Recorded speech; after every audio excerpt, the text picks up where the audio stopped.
and to the republic for which it stands, one nation, under God, indivisible, with liberty and justice for all.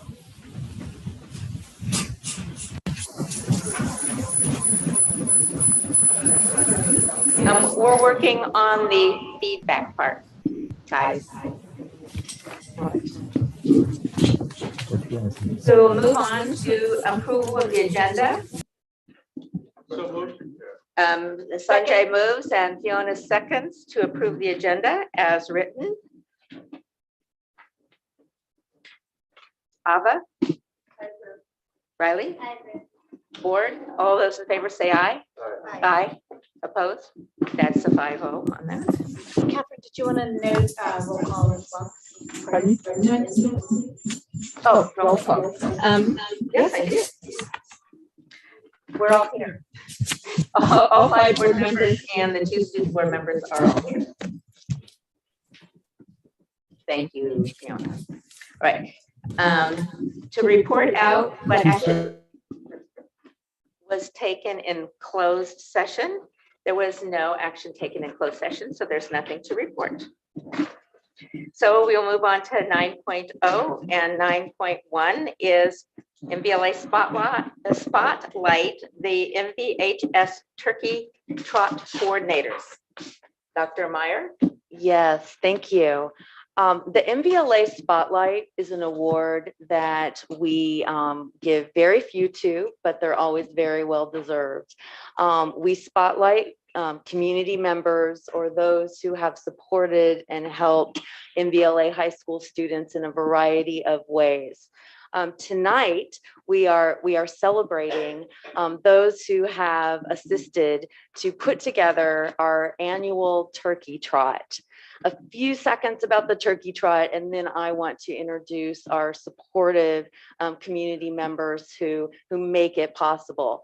The Turkey Trot is a time where the entire community, old and young, canine and human, come together, and it's an opportunity to really celebrate what we have here within our district, which is strong human resources and tremendous people. During this event, I've had the good fortune of being in this event more than once. It's really very much like putting on a wedding. It has a lot of moving parts, and there are a lot of passionate people who've been doing this for 12 years. Tonight, we are going to recognize them and really thank you for your contribution to our community and our students as you raise money for student programs. We could not be more appreciative, and it is done to the T, and with passion and enthusiasm and care for our students. So with that, I'm going to mention a few names, and I'm going to perhaps hand the mic over, and maybe if I could, when I do, if you wouldn't mind coming up to the podium. We'll start with the current lead organizer, Chair Steve Nelson, and Chair Steve is really the person that when I was speaking to everyone about the event, they said, you need to talk to Chair Steve and thank her. I also would like to introduce, and I see him here, Mike Mulkey, who is the founder of the event. So Mike here, who also does a great job with announcing and making sure that everyone knows where they're supposed to be. I also want to thank we're still calling them parents, even though they're alums. I'd like to introduce Peter Stanley and Brett Schiller, who have, when you go to the event, you will see they are doing everything and really making it work throughout the city, because this is a partnership with the city as well. I have a few names, and I know others are here, and so I'm going to go ahead and say them, and then we'd love to hear just a few words. So if you're not here, that's fine. Ali Boccieri, Ali, yay. We also have Nandita Shinoy, and thank you for being here. Shiva Shinoy as well, welcome. A lot of this, if their spouses aren't here, their spouses also contribute because it's such a big event. And then also we have Doug Warsig. Doug, thank you for being here. All right. And then I'm not sure if I have names here, so hopefully you are here. Nicole Bassett. Nicole is Marla Mulkey. Yeah. Marla, we have you. And also we met recently, so welcome. And then Greg Nelson, is he here? He's not here. Did I get everybody, do you think? Okay, so with that, I know you're all very articulate. I don't know if there's someone who would perhaps like to say a few words. Welcome and congratulations. All right, thank you.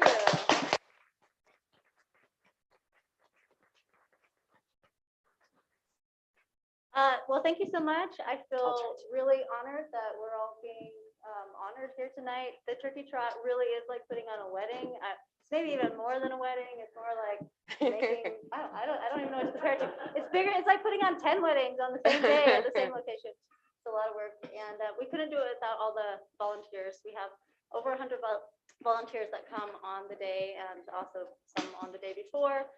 And we cannot do it without them. One of those people is almost always Debbie Torek, so thank you so much.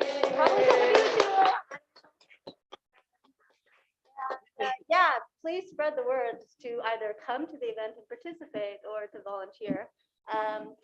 I would be remiss not to say anything about Mike Mulkey because he's the one who created the event, and along with Marla as well, and some of his friends. And this event was really his vision, and it's just it's grown over the years and become like this beautiful thing that I'm not actually a parent at Mountain View High School, but I came to the event to participate in it, and that's how I was introduced to it, and I just fell in love with it. So, you want to say anything? Hold me back. No, and I really, everyone's seen the event over the last couple of years. Trustees has taken it to a level. There's no way when we started this thing we could have had that vision. It really, honestly, I mean, everyone that was there last year, you've got to say, it was to stand out there in that announcer's booth and see what went on in the field. Gave me goosebumps the entire day. It was unbelievable. And the only other thing I wanted to say is just when we started, Mr. Matheson knows about this because he was a part of this. I was coaching basketball and helping coach, men's, and Mr. Worsick was there. And our coach, the head coach, was the head coach at the AD, and we finished our first game and we walked off the court and he said, "Where are you going?" I said, "I'm going home." I can remember this. He said, "No, I can't go home. We got to clean up. We got to put the chairs away. We got to put map the floor, blah, blah, blah." I was like, when I played high school basketball, you can imagine I did. We had people doing that stuff. And that was where this thing started. It was really the genesis. We were standing on the court and said, "We don't have money for that kind of stuff." And I said, "You know what? Let's start a turkey trot." And that was where it started. And it was a vision that was so small at that time where Trustees has taken it. Honestly, I just couldn't believe when I stepped through this year and watched what went on. That was a world-class event. It really was. Yeah, I've done a lot of races, as I know many of you have. You will not find an event with community involvement like that event. Just gives me goosebumps to see it. So thanks for everyone's support, especially you, Mr. Matheson. You were right there. So some statistics about the event, is it okay for me to say them? One, it's 12 years. Oh, I guess. Although you're- Is it actually on? Yeah. Okay. So it just passed its 12th year. It's going its 13th year. It actually ran virtually during COVID. Yeah, it was an amazing pull off. So we actually got to do the event. We actually, rough calculation, over 10,000 people who participated in the event. Wow. It's raised nearly $200,000 for Mountain View athletics over the course of 12 years. There's been 3 race directors over the course of time. Mike, and I'll give Marla, because I know Marla's had to deal with Mike. I mean, it's support for Mike because he lived this whole thing. Kareem Palacio, who's at Washington, and then Trustees actually this last few years. We're now looking for a new race director at the moment, but that's all right. We'll find somebody. But those are the general stats. I mean, and I do get asked this question as the president of the boosters for the last number of years. What does the money go to? What is actually done with the money? And there's not a really simple, like, one thing answer. I mean, you can imagine over the course of the last 5-7 years, we've done an enormous amount of things with it at the high school for the students and the student athletes. And I wrote a list, and the list is about this long, but it ranges from new PA systems, the gymnasium, the new chairs in the gymnasium, to signage out of in the stadium, to things that are done in the snack shack. We bought all new equipment in the snack shack. We actually rebuilt the training group. We refit the trainer. We got the trainer new vehicles to drive around campus. We've been in the pool deck. We've been in gymnastics. I mean, the money is spread far and wide across athletics at Mountain View High School. I know I do hear the comment like football gets everything, and I have to tell you, that is not true. Anybody that asks you that question, just tell them to come talk to me, and I'll, after 5 minutes of a discussion, they'll realize that's not even close to what's going on. We do take the money from this, also from tree lots and other things, and it is spread out very widely across Mountain View Athletics and very evenly. So the event's great. It is doing very well. There's 1,400 people coming to this event each year. Wow. And that's topped out. That's it. It is the only actual run on Mountain View Street that's allowed to be done in the city of Mountain View, ever.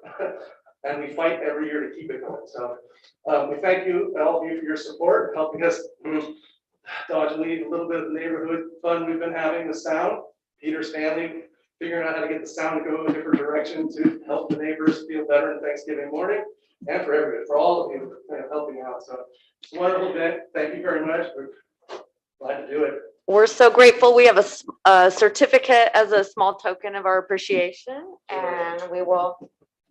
It's been a while since we've done that. Maybe we can all take a picture. I think you can help us. Okay, all right. Really, this is for all of you, but here you go. Yeah. Sounds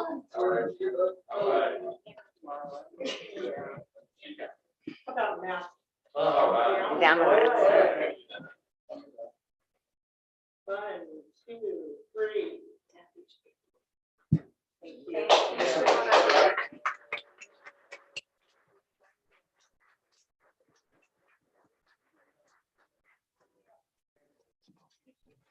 Thank you for all these years of putting on this real gem of an event for our schools. Okay, next would be board member reports. Anybody have anything? I do. And what I would like to do is, Debbie Maher, would you please stand up? Debbie Maher is our executive administrative assistant. So she works all the time with Nellie, Dr. Meyer, and then she basically is our executive assistant too. She supports the board in all we do. She prepares the agendas. She makes sure we go to the meetings we're supposed to. She warns us about things. She signs us up for events we're supposed to attend and so on. She basically helps manage our lives for us. So we wanted to appreciate her, and we did a surprise decoration of her office over the weekend so she could come in and see that, and I'm going to take her to lunch, and we just wanted to recognize her as being the executive assistant.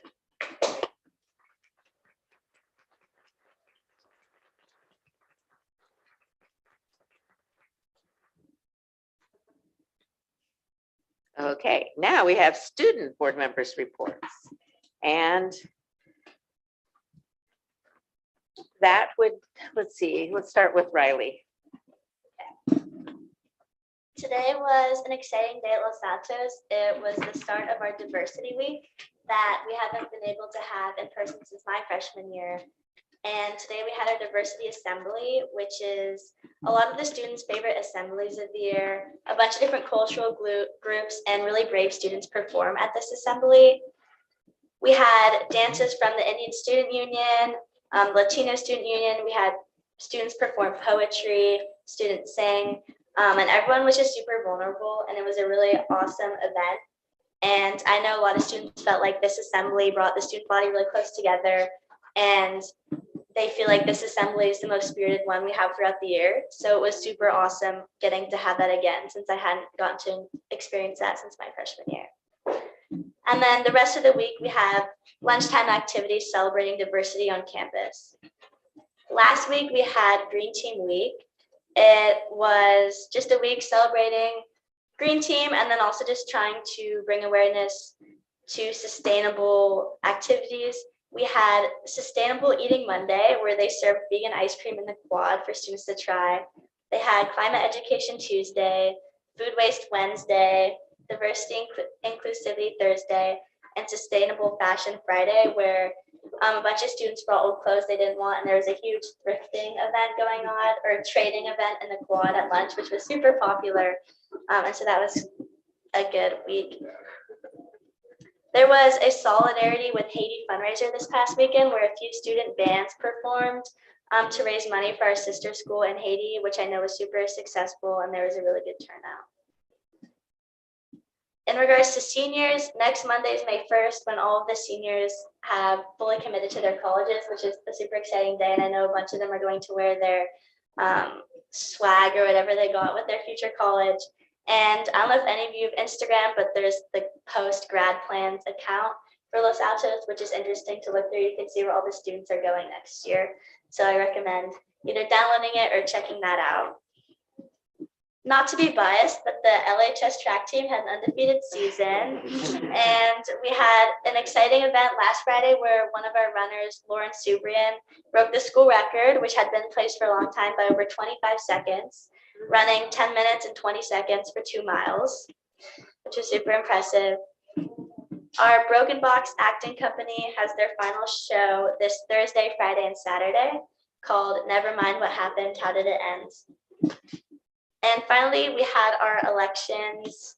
Our election results came out a few weeks ago, with Tara Davari being our ASB president next year. And as I mentioned at the board meeting, Sadie Grayton will be the future board rep. And on a more solemn note, I was wondering whether or not to mention it, but the LHS students did go through a hard time as we lost a senior a few weeks ago. And it took a big hit on our student population. And I don't know if any of you guys saw their flowers in the quad. And it was a tough couple of days. And I know people are still recovering from it. And so that is something that happened and still affects our student body. Questions for Riley? The service was beautiful. Beautiful service. So right now, the biggest thing going on at Mountain View is AP test season. Our sophomores, juniors, and seniors are all preparing for their AP exams. So there's definitely a little bit of an atmosphere of stress, but it'll be over in 2 weeks, and I think everyone will feel really accomplished. We have a really hardworking student body.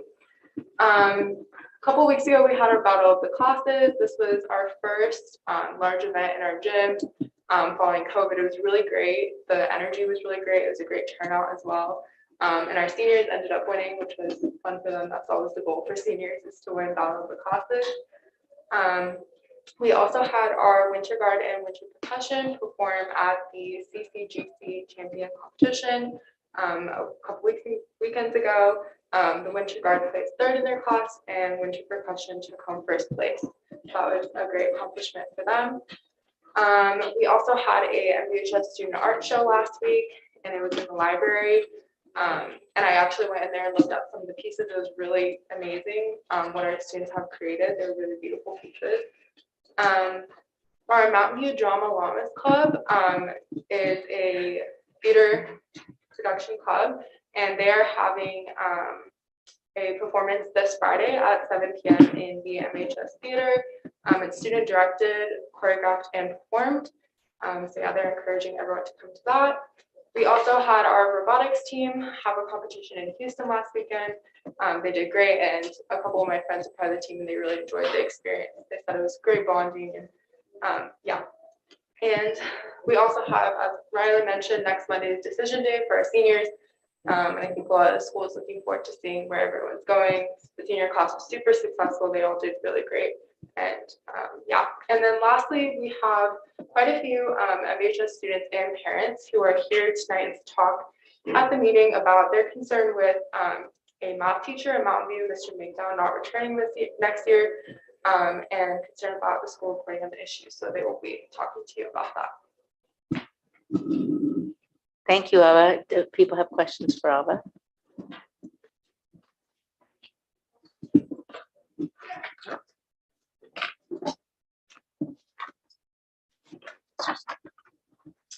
Okay, now we move on to students of the month. So you guys are on still. So let's go with Los Altos again first. And Zach Fagan.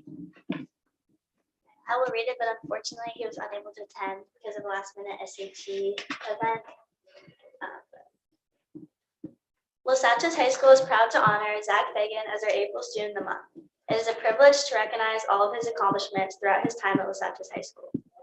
Zach is very accomplished in the athletic world of Los Altos. He's a three-sport athlete with varsity football in the fall, basketball in the winter, and track and field in the spring. This past year, he received Sophomore Athlete of the Year for his well-roundedness, talent, and the ability to lead his team.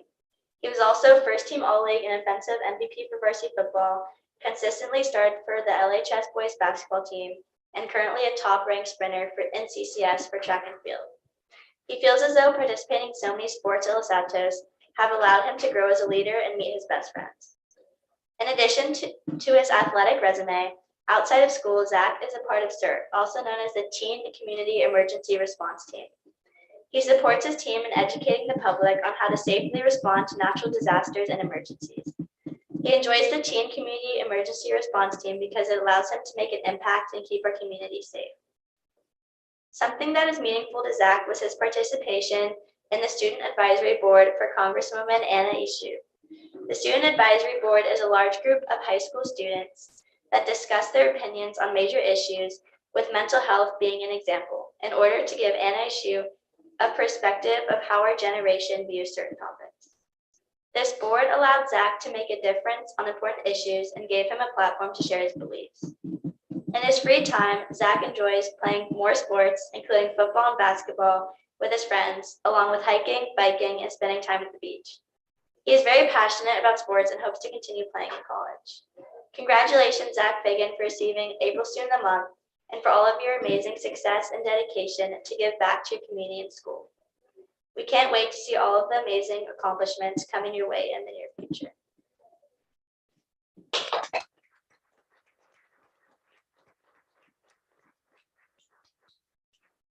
We have a certificate, Student of the Month, to give to Zach.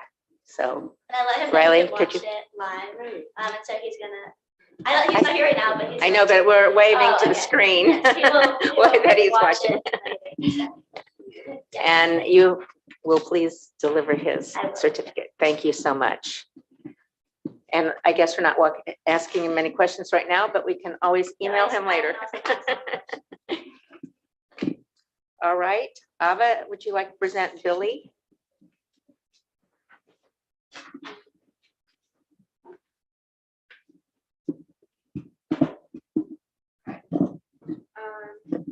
Mountain View High School is proud to recognize Billy Pierre as our April 2022 Student of the Month. Billy is a current junior who is involved in activities like ASB, varsity baseball and basketball, and Math Mission Club at MVHS. Billy has been in ASB for 2 years and stands out as one of the most dedicated students in the activities committee. He will serve as the ASB Secretary PR for next school year. Billy's ASB advisor, Ms. Johnson, describes him as a friendly, inclusive, compassionate, and academically talented student. He is a hard worker within both his schoolwork and his community. He is the type of student who is gracious and humble while also being academically skilled. He works well with his peers and teachers and is a meaningful member of our MVHS community, not only as a student, but also as a young individual. One of Billy's greatest commitments is baseball. He is currently the captain of the MVHS boys varsity baseball team and has played baseball since he was 4 years old. He started on varsity as a sophomore and is the first non-senior captain in Spartan baseball history. Earlier this year, Billy was selected to give a TED Talk for the MVHS TEDx event, where he talked about a baseball player named Munori Kawasaka and the inspiration he has given Billy as a player. Billy serves as the secretary of Math Mission Club, a club where MVHS students volunteer to tutor underserved children in Bay Area middle schools. He was part of the founding board of the club and is currently tutoring an 8th grader in geometry at Block Middle School. Billy's favorite class is math, which is inspired by his current calculus teacher, Mr. McDowell. Looking forward to the future, Billy is interested in studying data science and statistics in college. He credits his interest in data statistics to his love of baseball, which heavily influences taking statistics. a Moneyball summer program he participated in for sports analytics at the Wharton School of the University of Pennsylvania also furthered his interest in data science and statistics. Outside of school, Billy is also part of the MVLA Service League of Boys, which is a local volunteer service league that focuses on philanthropy to foster community responsibility. This year, he serves as the co-president-elect of the Service League of Boys. Congratulations, Billy.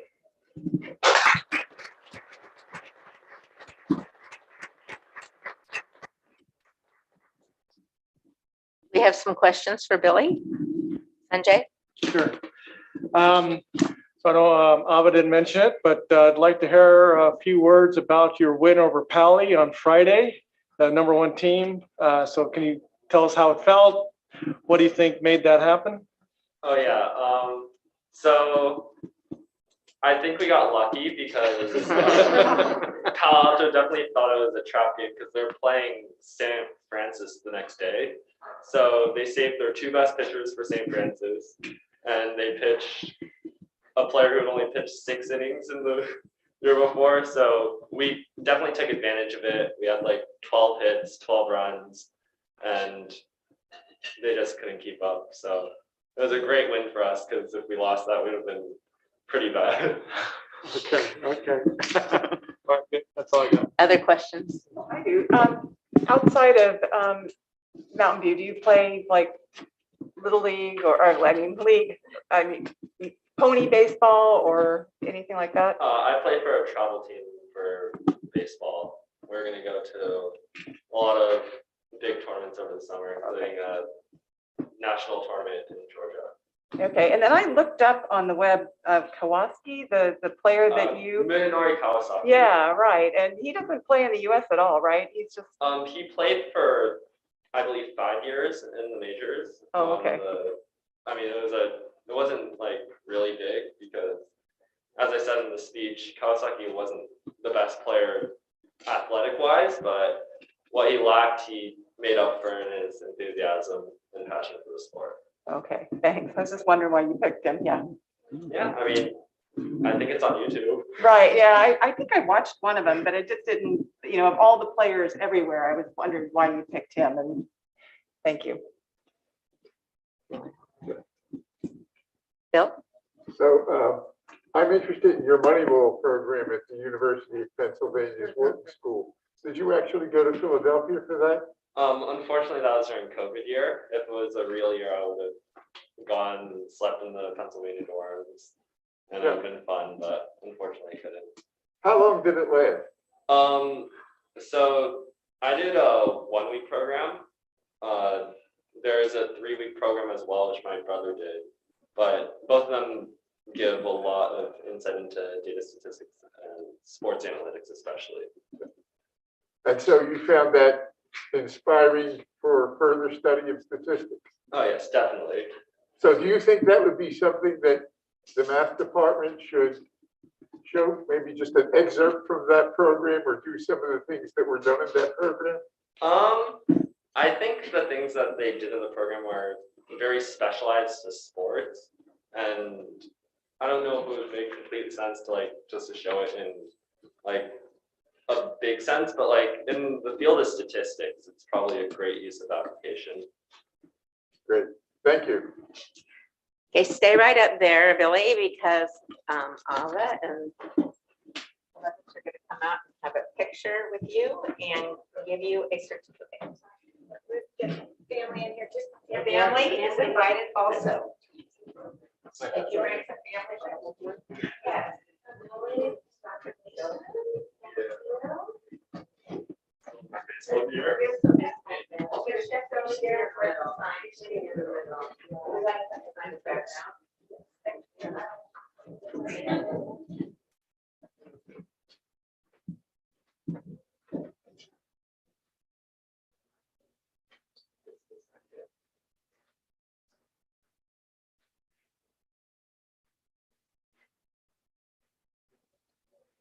One, two, three.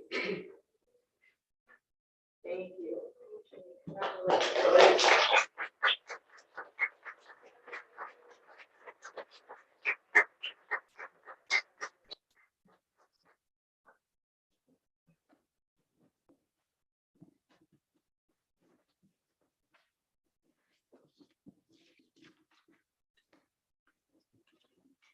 it's so wonderful and inspiring to us trustees to see our students of the month, to see how accomplished our student body is, and then also to have Riley and Ava with us that are two more constantly trustees and examples of our student body doing such good work. Next, let's go to superintendent's report. All right. All right, well, thank you. And I could tell we have some statistics and baseball fans here on the board. So it's a great combo. Briefly, I want to share some of the updates of some things that have been going on in the last couple of weeks. Here you can see this is a picture of signing day, and we have a few more throughout. So to start out, I wanted to welcome everyone back. It seems like it was a long time ago that we had spring break, but it was a welcome time for rest and to get ready for the last month and a half of school. I want to thank you, Riley, for mentioning the tragedy that we saw at Los Altos, and certainly the service was beautiful. And I know it's going to, it will never go away, but it will be something that we're going to continue to talk about to see what we can do to assist. As we return, this will briefly share our 3 goals that we continue to work on: academic excellence, equity, and engagement. Another picture here of Los Altos High School, and their Earth Week was quite a success. Earth Day, April 22nd, but they did push it out for the entire week. As mentioned previously, we have a district-wide organization that looks at climate and really, supporting the earth and doing whatever we can to make sure that we don't use up resources. And I want to thank Phil Falaise and Debbie Torek for being a part of that, the representatives from the board. They had a lot of things, vegan day, and we're looking at making some of these things something that don't just happen once a year. Also wanted to share today, everyone should have received April's and monthly news from the district, and here you can see March, and if there are any that you would want to look at, they have students of the month within them each month, and a lot of other things that are going on, so it's a great resource. Also wanted to share one of the things that we've been talking about as a district. We're continuing to look to strengthen our career technical education programs that we have here within the district, as well as create new ones. And so here is an example of some of the career sectors that currently exist. And this is something that we will be bringing back to the board with more detailed information, but there really is that connection to the university and the workplace. And so that is an example of what that model would look like. Also wanted to point out that we have periodically thought exchanges that go out to everyone. And one of the things that we're doing around wellness and health is we're looking at how we can really focus on proactive strategies that really build strong habits for students. And sometimes when we have students who are struggling with social emotional learning, et cetera, that they're really struggling to find something to fill that void and a way to be engaged in a positive way. So we have Talk to Us Tuesday, and if you haven't clicked on it, it's on our website, and I believe an email was also sent out. And in this, you will see different feedback on how you experience joy in your day-to-day life, how you can emphasize the positive, and some different things that we want to capture so we can help replicate some of these strategies across the district. So that's click, connect, engage. And also this is a brief page, and I won't read it, but we are highlighting ninth graders who are not in special education, but are still struggling academically, and other students across the district to prevent them from being identified for special education. So we're continuing to look at our measurable outcomes and to look at those root causes. And through this, we're tracking and monitoring students. So you can see some of the goals. We are looking at raising academic success by 5 percentage points with the students that we are tracking. We are looking at ways to have culturally relevant instruction for our students so they feel connected to the topic. We are also analyzing our implicit bias and looking at bias across the system and within the curriculum. And then also looking at strengthening parent connectedness and engagement for all students, and really looking to measure that by attendance and engagement and student success. And then lastly, one of the big goals that we're focusing on is making sure that we have a strong bridge with our partner districts, both Los Altos School District and Mountain View Westman School District, and keeping those lines of communication open. So we are continuing the support for students who have those critical needs. And as Ava mentioned, Mountain View High School had their art show in the library. You can see some pictures of the art show. Our students are very talented, and I know Los Altos has an art show as well. And then some awards over spring break. Our students visited Switzerland, Hawaii, New York. And so here you can see Los Altos Volare, the singing group, their choir. They were visiting New York. And I think they had a little, some airline problems in that they had to wait and miss some flights right when that was happening during spring break. But thank you to the chaperones and to the team, and they were able to participate and came in third place in the competition. And also in the Parks Festival, you can see here another picture of the choral students.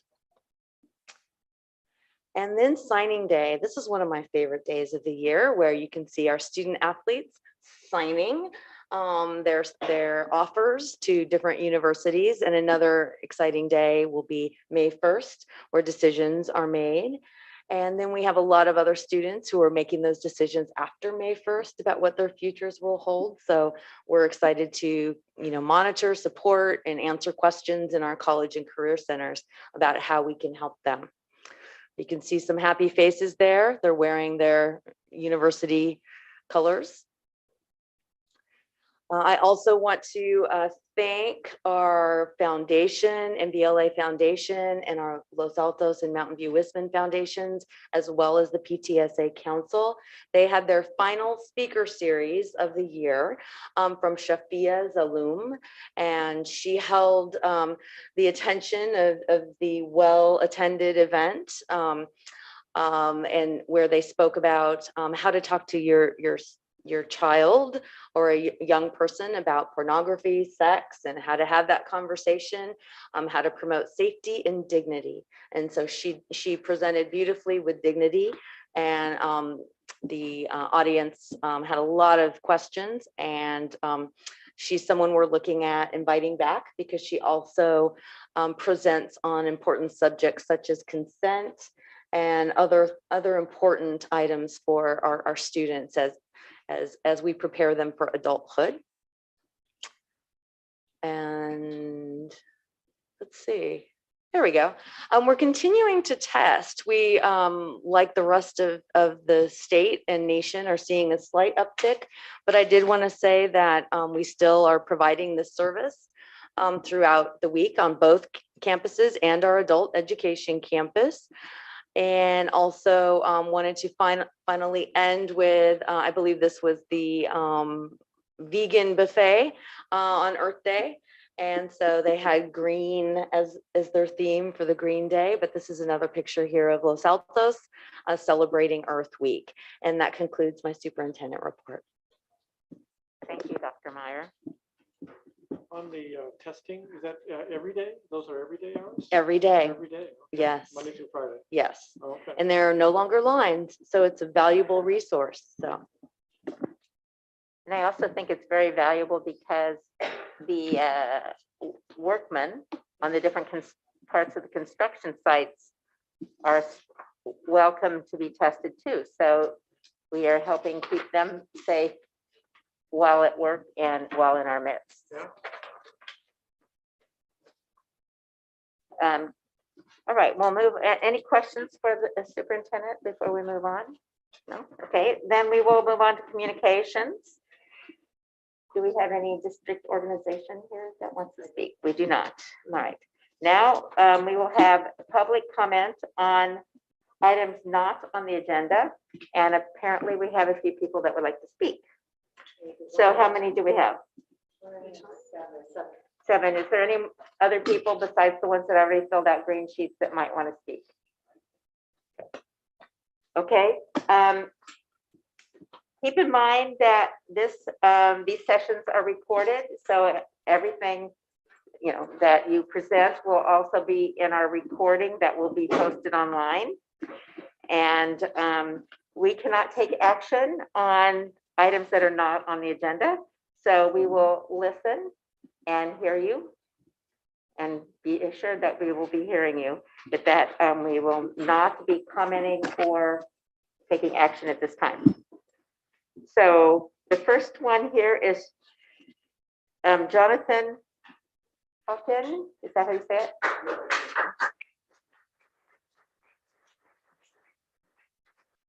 And Jonathan, we're each going to have 3 minutes. Okay.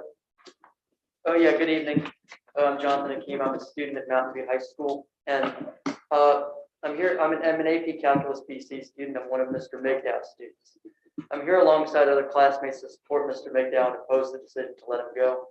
Mr. Migdow has done what few other teachers have and is a worthy investment of our school. He has done what no other teacher has inside and outside of the classroom. Inside the classroom, Mr. Migdow uses the typical lecture and notes format that math teachers teach, but he expands on that by designing note packets for each lesson. Here's one of Mr. Migdow's note packets. The reason he does this is because he takes pride in students learning material rather than in collecting a paycheck. I'd like to tell a story of the time Mr. Migdow went out of his way to support students. At the start of the year, when students did poorly on the first midterm, he chose to reteach us the material and offer to retake to the entire class. He could have given us bad grades and moved on, but he cared about student success. More recently, even after he was let go, he chose to spend one of his Saturdays at school proctoring a mock AP exam. He could have just posted the exam online, but he wanted to support students by offering them a chance to experience a real AP test setting. Mr. Migdow's approach to prioritize comprehension over speed has helped students master calculus. Outside the classroom, Mr. Migdow is very engaged with the student body. He advises more clubs than any other teacher, including a club that I'm on the board of. He takes time out of his lunch break to stay close to the community by advising these clubs. And he's well liked by students, which is part of why several of us are here today to support Mr. Migdow. Please urge those in power over his employment to keep him employed here. He's an asset to any school, and we'd like to have him at Mountain View High. Thank you. Thank you, Jonathan. Next, we have MKhira.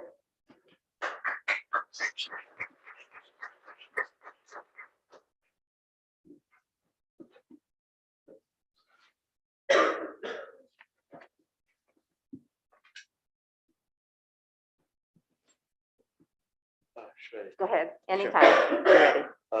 Hello, everybody, and thank you for letting me have the opportunity to speak at this board meeting today. My name is MKhira, and I'm a junior at MVHS in Mr. Migdow's 5th period AP Calc BC class. I learned that Mr. Migdow would not be returning next school year a bit over a week ago.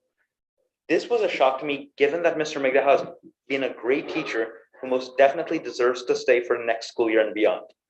Mr. Migdow is the reason why I started to like calculus in school this year, which is why this came as a shock to me. Many of my peers and I regard him as a great teacher who has always been approachable, understanding to our concerns, and structured his class in a way that only benefits us, even when it may create more work for him. Jonathan referenced this when he noted how Mr. McDowell gave up one of his Saturdays to host a mock AP exam. I have not seen any other teacher do this, and it simply shows how Mr. McDowell goes above and beyond, both in and outside the classroom. This is why we were not surprised that in the 3 years that Mr. McDowell has been teaching at MVHS, that he has successfully raised the average score on the AP Calc BC exam from a 3.3 to a 4.5. Mr. McDowell's contributions are not limited to just teaching and mentoring. He is also an essential part of MVHS's thriving club society, where he supervises over 5 clubs at MVHS, which is some of the most among any teacher. He even made a club himself called the 5 to 100 Club months ago to help students prepare for the AP exam outside of school hours, again showing his commitment to his students. Given all of this, it was a shock to all of us that the board made the decision to not have Mr. McDowell stay at MVHS next year, with his stellar track record and amazing accomplishments. It does not seem like the effect that this could have on students was truly considered, specifically on recommendation letters. When this point was brought up in an email, we were told to ask other teachers or administration. But given this is not something that will lead to high recommendation letters, as students in MVHS, we have high hopes and dreams for our future in college and beyond. And a key part of that is getting high quality recommendation letters. As students, we need to invest the time and effort to build meaningful relationships with our teachers to get quality recommendation letters. And simply switching teachers to ask for recommendation letters when there are only 6 weeks left in the school year will not achieve these goals. It is for these reasons that we do not understand why the decision has been made to not renew Mr. McDowell's contract. As you can see, it will and has already started to have a detrimental impact on his students. As students, we all support Mr. McDowell's employment in his current role as an AP Calc BC and Algebra 2 teacher. If there's anything else we can do to address the situation, please let us know. Thank you for your time.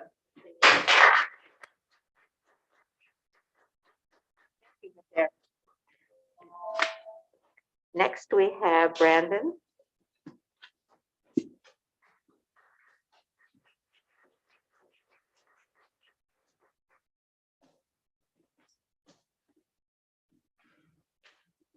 My name is Brandon, and I'm a junior at MVHS, currently in Mr. McDowell's AP Calc BC class. About a week ago, I learned that Mr. McDowell will not be returning next year. I ask that you reconsider renewing Mr. McDowell's contract and welcome him back next school year.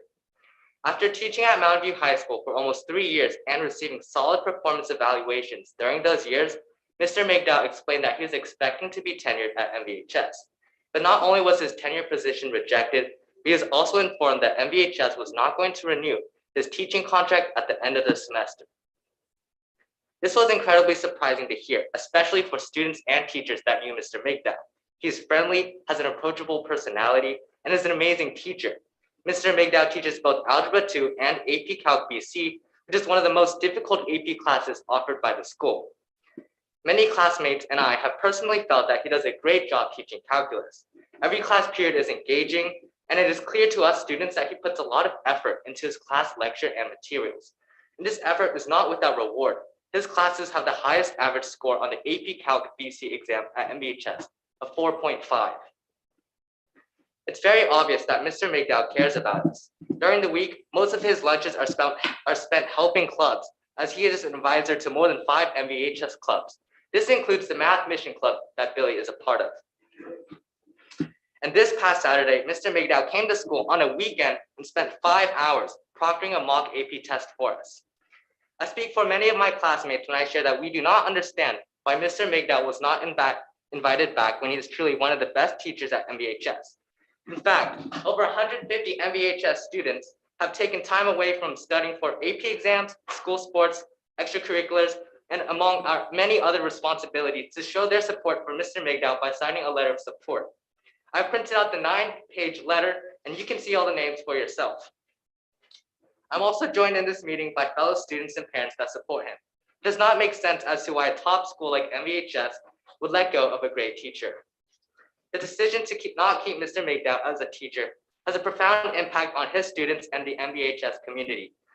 I hope you recognize the impact of this decision and reconsider renewing his contract. Please let us know if there's anything else the students can do to further support Mr. McDowell's employment. Our school is only as good as our teachers. Thank you for your time. You can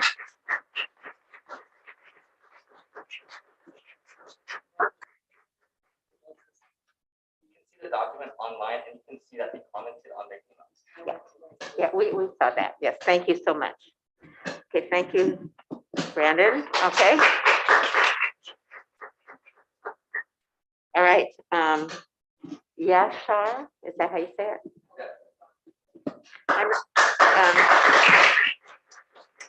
By the way, I have all your last names, but since some of them I don't want to mess up so badly on pronouncing, I'm going to stick with first names if that's all right. Sorry. Hi, so my name's Yasher and I'm a junior at Mountain View High School. And recently, like all the other students over here, I've learned that Mr. McDowell would not be welcomed back to be able to teach next year at Mountain View. And this was seriously a shock to like many of us because like, as everybody has been saying, he's been a really supportive student and has really inspired a lot of us to pursue or be able to like get high scores in math. And yeah, honestly, like I and many others are just kind of wondering why Mr. McDowell has been kind of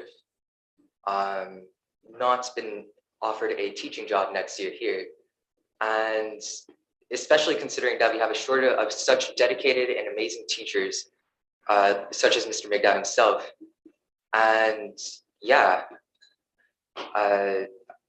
me and about 150 people that have signed the petition to allow Mr. McDowell to continue making a positive impact on our community are humbly asking for the school board to reconsider their decision to not let Mr. McDowell continue to teach. Thank you for your time.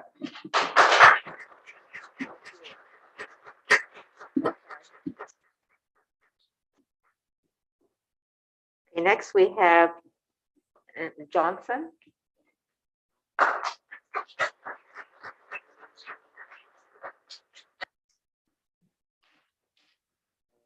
Everyone, my name is Johnson Ho. I'm currently a junior in Mr. McDowell's AP Calculus BC class at Mountain View High School.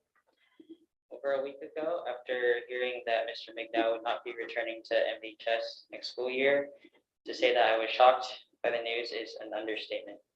Mr. McDowell is nothing short of an amazing teacher and has always been considerate of his students. So much so that he withheld from sharing his news with us in class since he did not want to distract us from our preparations for our upcoming AP test. Yet I cannot find myself in good conscience to proceed with school knowing that Mr. McDowell has been placed into this situation.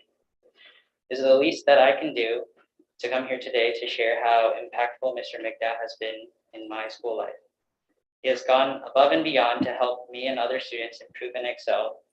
And he has not only been thorough in his lessons, he has also put in effort outside of school hours to help us. He, as Mahir mentioned earlier, he created the 500 Club in which I participated. And he held this club every Thursday after school. And he provided further help with calculus. And I felt that it really helped me improve in my schoolwork. Additionally, as mentioned, he held and proctored a mock AP exam last weekend. And so I think it is evident in his actions that Mr. McDowell truly cares for our students, and we really value him too, which is evident by the students who are here today. I'm truly grateful to have had the opportunity to study in Mr. McDowell's class, and I would not want to take this experience away from future MBHS students. To conclude, as William Ward, a motivational speaker, once said, the mediocre teacher tells, the good teacher explains, the superior teacher demonstrates, and the great teacher inspires. I believe that Mr. McDowell is not just a great teacher, but he is an incredible teacher who has created a lasting impact on us MBHS students. I hope that you can reconsider your decision and I look forward to seeing Mr. McDowell next year. Thank you for your time.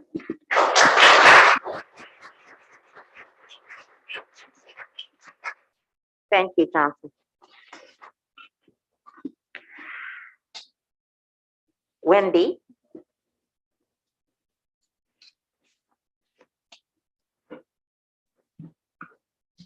Hi, everyone. I'm Wendy Lee, and I'm one of the parents of the students. I'm here to talk today about Mr. McDowell's employment at Mountain View, how the board is handling our feedback and the retention and evaluation policy of teachers. I won't spend more time sharing how good a teacher Mr. McDowell is, because by now there should be no doubt that he's a good teacher who teaches a very advanced math class that engages students, as you've heard today, and by his account wants to stay a teacher in our school district. The missing piece is why the school and the school district do not want him to return. My husband and I wrote the board an email about the retention of Mr. McDowell. You responded. So when I try to address the missing piece, all I can go by is your response. To be frank, the response is disappointing and comes across as dismissive and unwilling to educate the community. I'll give you some examples. Your email states that this is a confidential matter and that the board cannot legally or ethically discuss these personal matters. There are many ways you can address our concerns without violating confidentiality and ethics requirements. Instead, you made no effort to explain the evaluation process, to educate students and parents on why we're losing a good teacher, to reinforce that as a school district, we want to retain great teachers and continue to have a strong academic program. We believe in this school community, which is why we've continued to provide financial contributions and volunteer our time. Your email response also vaguely references a well-established evaluation process for teachers. My understanding is that no feedback was provided to Mr. McDowell during his most recent employment meeting, and he was provided with two options: either sign a document resigning or be fired. The board accepted his resignation with no discussion. Is that really how we treat probationary teachers? Did the school and board consider that teaching these last 2 years was anything but normal? Or that we have a principal that's already resigned? Or that our children are striving for some semblance of stability and normalcy? Does our well-established process take these points into consideration? While your response to my email was brief, you shared that the board is glad that my son is having a positive experience in Mr. McDowell's class. If it's not clear by now, these students are not having a positive experience. They are stressed, they are anxious, they are managing their physical and mental health issues these last 2 years and worried about college exams and their future. The decision to let go of Mr. McDowell during this time and the manner it was done only magnifies this. With the lack of clarity, we can only assume a mistake has been made. I encourage you to review this decision, to open up a line of communication and feedback from Mr. McDowell and reevaluate this process. Thanks for your time.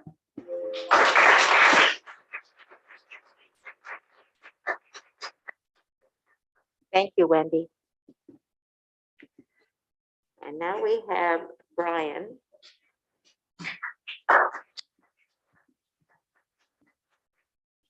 Hello, my name is Brian Kim, and I'm a junior in Mr. McDowell's AP Calculus class, and I'm representing myself and the greater student body on the topic of his contract renewal status. With employee and employment confidentiality in mind, I understand that there's information that students such as myself may not understand, or information we may not receive, but I was hoping to share some of my personal experiences in and out of Mr. McDowell's class this past year in hopes of getting the board to rethink their decision on not renewing Mr. McDowell's contract for the 2022 fall semester. First of all, Mr. McDowell has been an amazing teacher this past year and has always prioritized helping students in and out of school. He constantly posts additional resources, responds quickly to emails and messages, and always shows his passion and willingness to talk to his students. This year, due to the transition from online to in-person, as well as the increased workload as a junior, taking 5 APs and an honor, alongside participating in athletics, performing arts, and multiple clubs, I struggled a lot mentally and physically. And I had a hard time sleeping, staying on top of my work, and Mr. McDowell was an immense factor in relieving my stress. Throughout the year, he has been lenient with assignments while still ensuring their completion and my understanding of the topic. and he has always challenged me in the class while not overwhelming me. Due to his teaching, I can confirm that I feel prepared for the approaching AP exams, and I'm sure that many of my students can say the same. This weekend, he proctored an AP exam at school, self-graded, and after discussing with my students, a lot of us received high scores with minimal studying, so that just goes on to show Mr. McDowell's excellent teaching. Outside of his class, Mr. McDowell advises 7 clubs, which is more than most other teachers at VHS, which further shows his dedication to involving himself in the student body and helping my peers and I explore our passions and interests. Mr. McDowell shows his sincere passion for teaching and helping students in and out of school, and I hope he can join the MVHS community again next year. To this end, I hope the board can reconsider his contract status. Thank you for your time.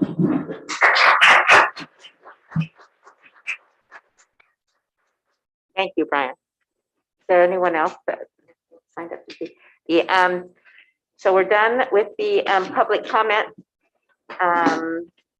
And as you know, we can't take any action at this time on anything because it's not an agenda item. So next we will move to consolidated motion. I would entertain a motion regarding the consolidated motion. Approval of the consolidated motion as presented, items 16.1 through 16.9. Okay, it's been moved and seconded to accept the consolidated motion of those 9 items. Any further discussion? No? Okay. Riley? Ava? Board, all those in favor say aye. Aye. All those opposed? Okay, that's a 5-0 vote on that. I did want to make one comment though, if I may, about the consolidated motion. That we're very happy that some of our, that many of our items on our agendas get more than one reading, so that the board and any of the community that has a comment would have the opportunity to read things like safety plans, which are pretty long, for one each for each school, and give comments and feedback, so that by the time it comes to us for a second reading, the board can do something like approve it on a consolidated motion. So that is very nice. And then I wanted to point out that we have many change orders on our Measure E bond over time. You see these in the consolidated motion many times. And we're happy with the administration to enhance the write-up for both us as well as you, the community, so that you know not only the funding, but you know that it is part of the bond, and you know that it's still within budget, and you know whether it's a ratification, and that means that it's basically already done, but we're confirming that we knew it happened, and we confirming if there was any issues or whatever, we could come back and look at things in the future more carefully. So that is very helpful for us to know what we're voting on and review it more carefully. And then it's always fun to see the gifts and donations. So if you read the summary online for the gifts and donations, it lists the different people that have given the district thing. So that's kind of a fun one.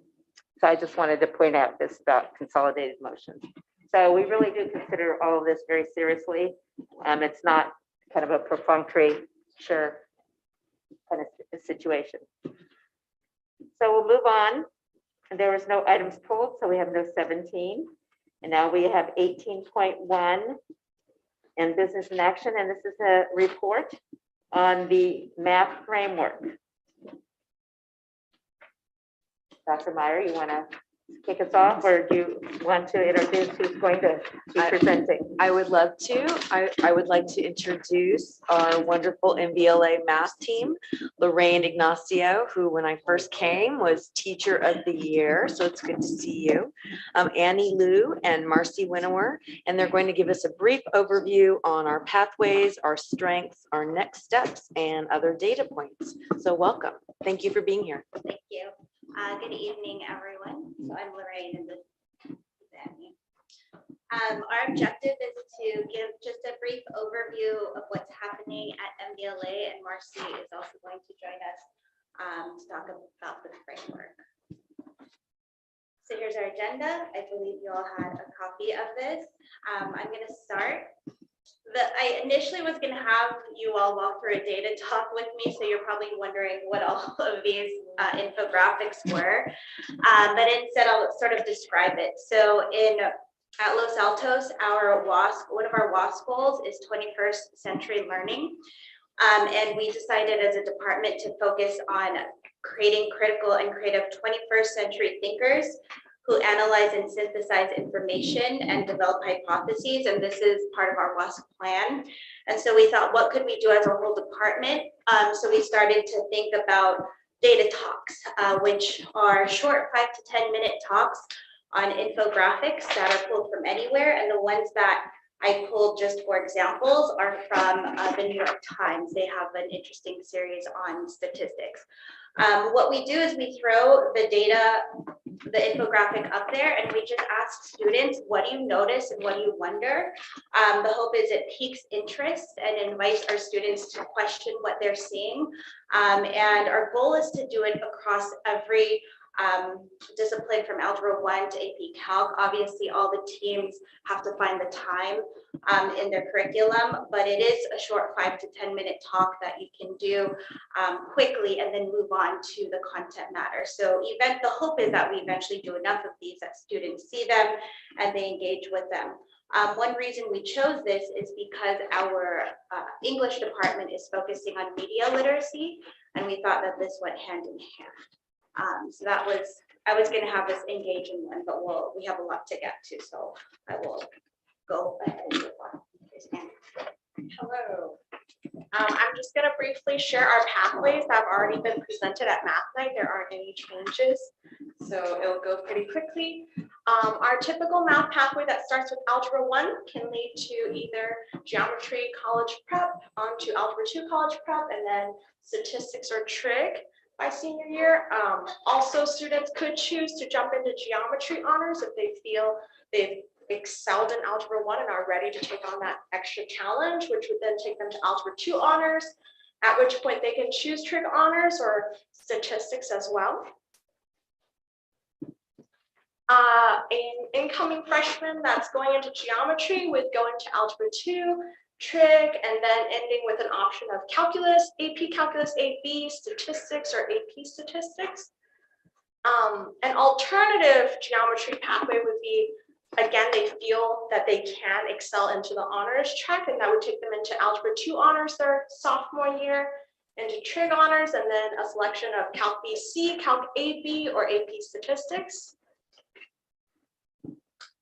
An incoming freshman going into Geometry Honors would naturally go into Algebra 2 Honors, and then Trig Honors leading to Calc AB, Calc BC, or AP Stats. And then our last typical math pathway would be coming in Algebra 2 Honors, going on to Trig Honors, and then Calc AB, Calc BC, or AP Stats, and then their fourth year, if they picked Calc AB, they would move on to Calc BC, and if they did Calc BC, AP Statistics. May I ask a question? Yes. Anybody else have a question at this time? Okay. My question is, if that wasn't working out for you in the honors, though, you could drop back to the other side, and then maybe the next year, though, you might feel more comfortable in the other topic. And so in other words, you probably could go back and forth or not. Yeah, it's built so that it could happen. We want to make sure that that pathway is open for a student who tried, but we don't, it's hard to plan for that if it's just a massive number of students moving back. But yes, theoretically you could Yeah, I feel like theoretically, yes, probably uncommon. For example, if Algebra 2 honors felt too challenging, you went to trig regular the next year. And then the fall, because trig versus trig honors teaches fewer topics. And so then you're suddenly probably not going to jump back into Calc BC the following year. So I feel like there is some movement possible, but probably not gonna, Yeah, it's possible for Yeah. sure. And we definitely have had cases of that. I think at both courses. Okay, so this is what we're both excited about. So data science is something that there is interest in. So I think what Annie and I are doing, we're gathering the interest from our departments, and we all want to take a course at Stanford that covers data science in high school as a possible option for taking it. It doesn't mean just because we're interested in it, it's going to happen. We want to follow the processes of our school's course approval process, but we're in the beginning stages of it. yeah, getting our teachers informed and seeing if they're interested to pursue the course and then apply for this new course.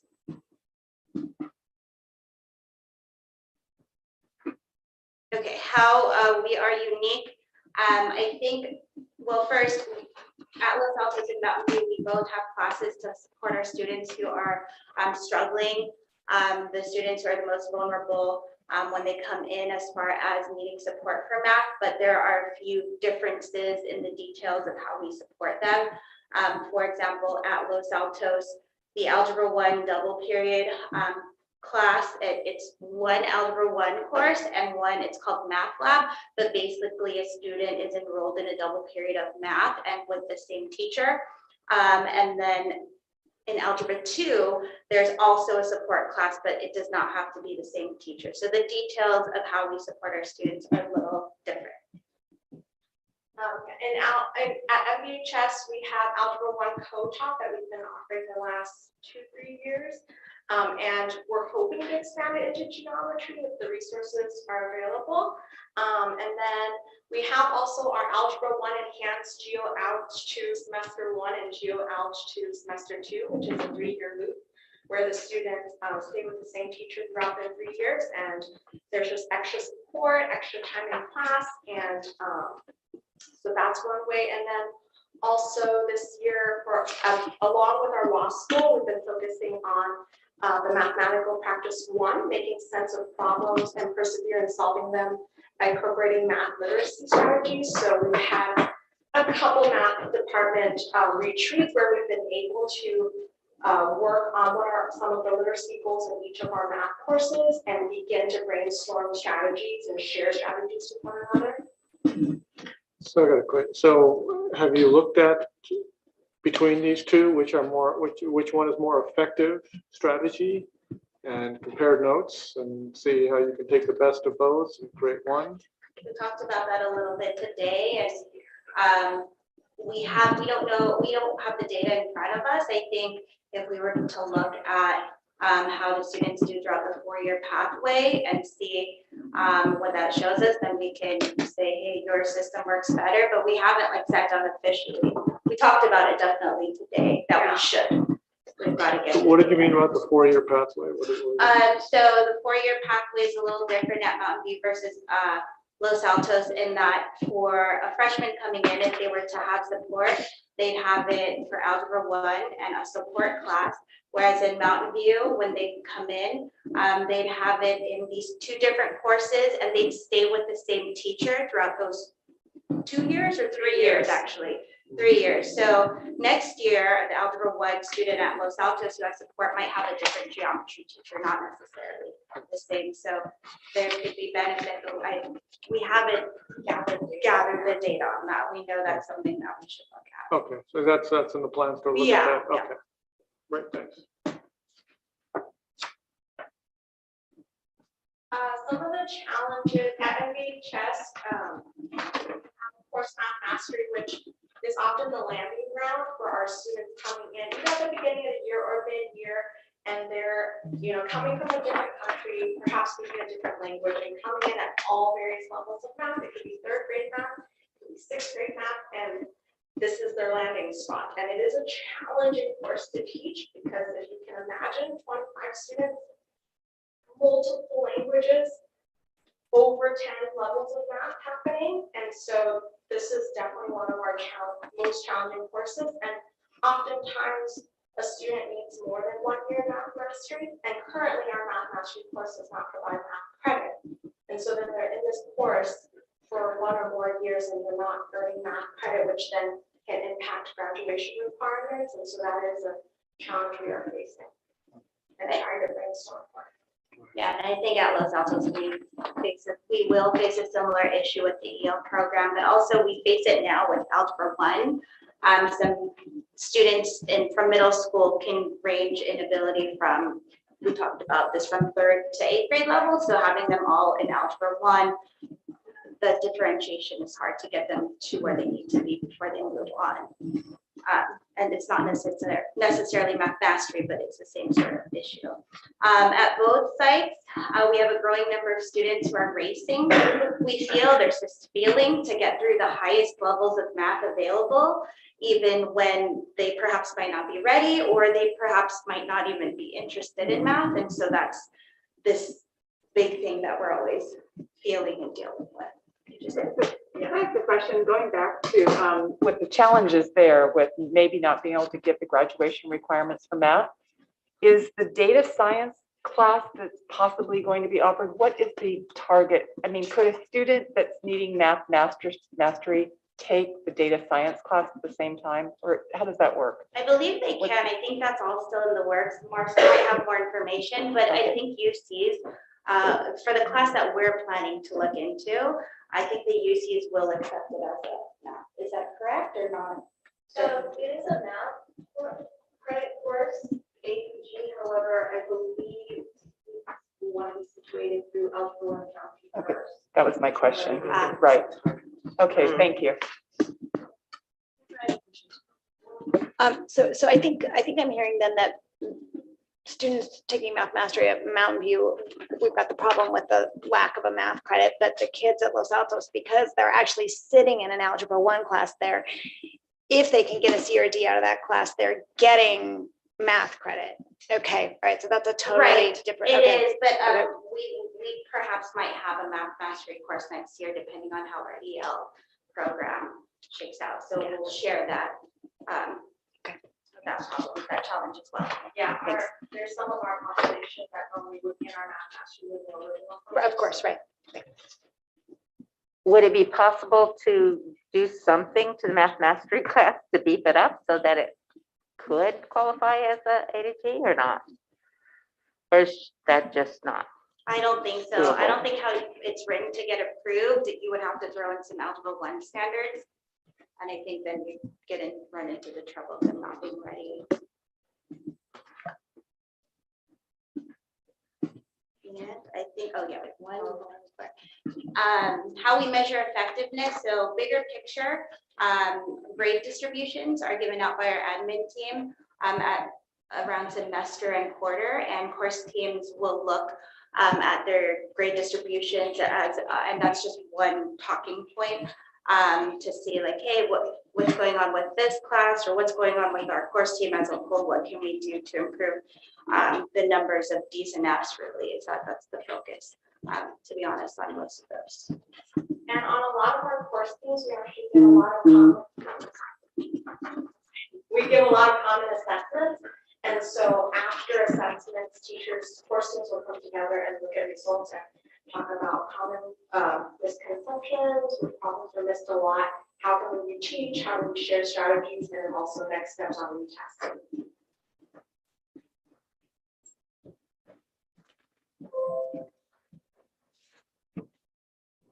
Good evening, everyone. Thank you for inviting us to speak tonight. So I wanted to take this as an opportunity to address some of the questions that came up when I was here in October.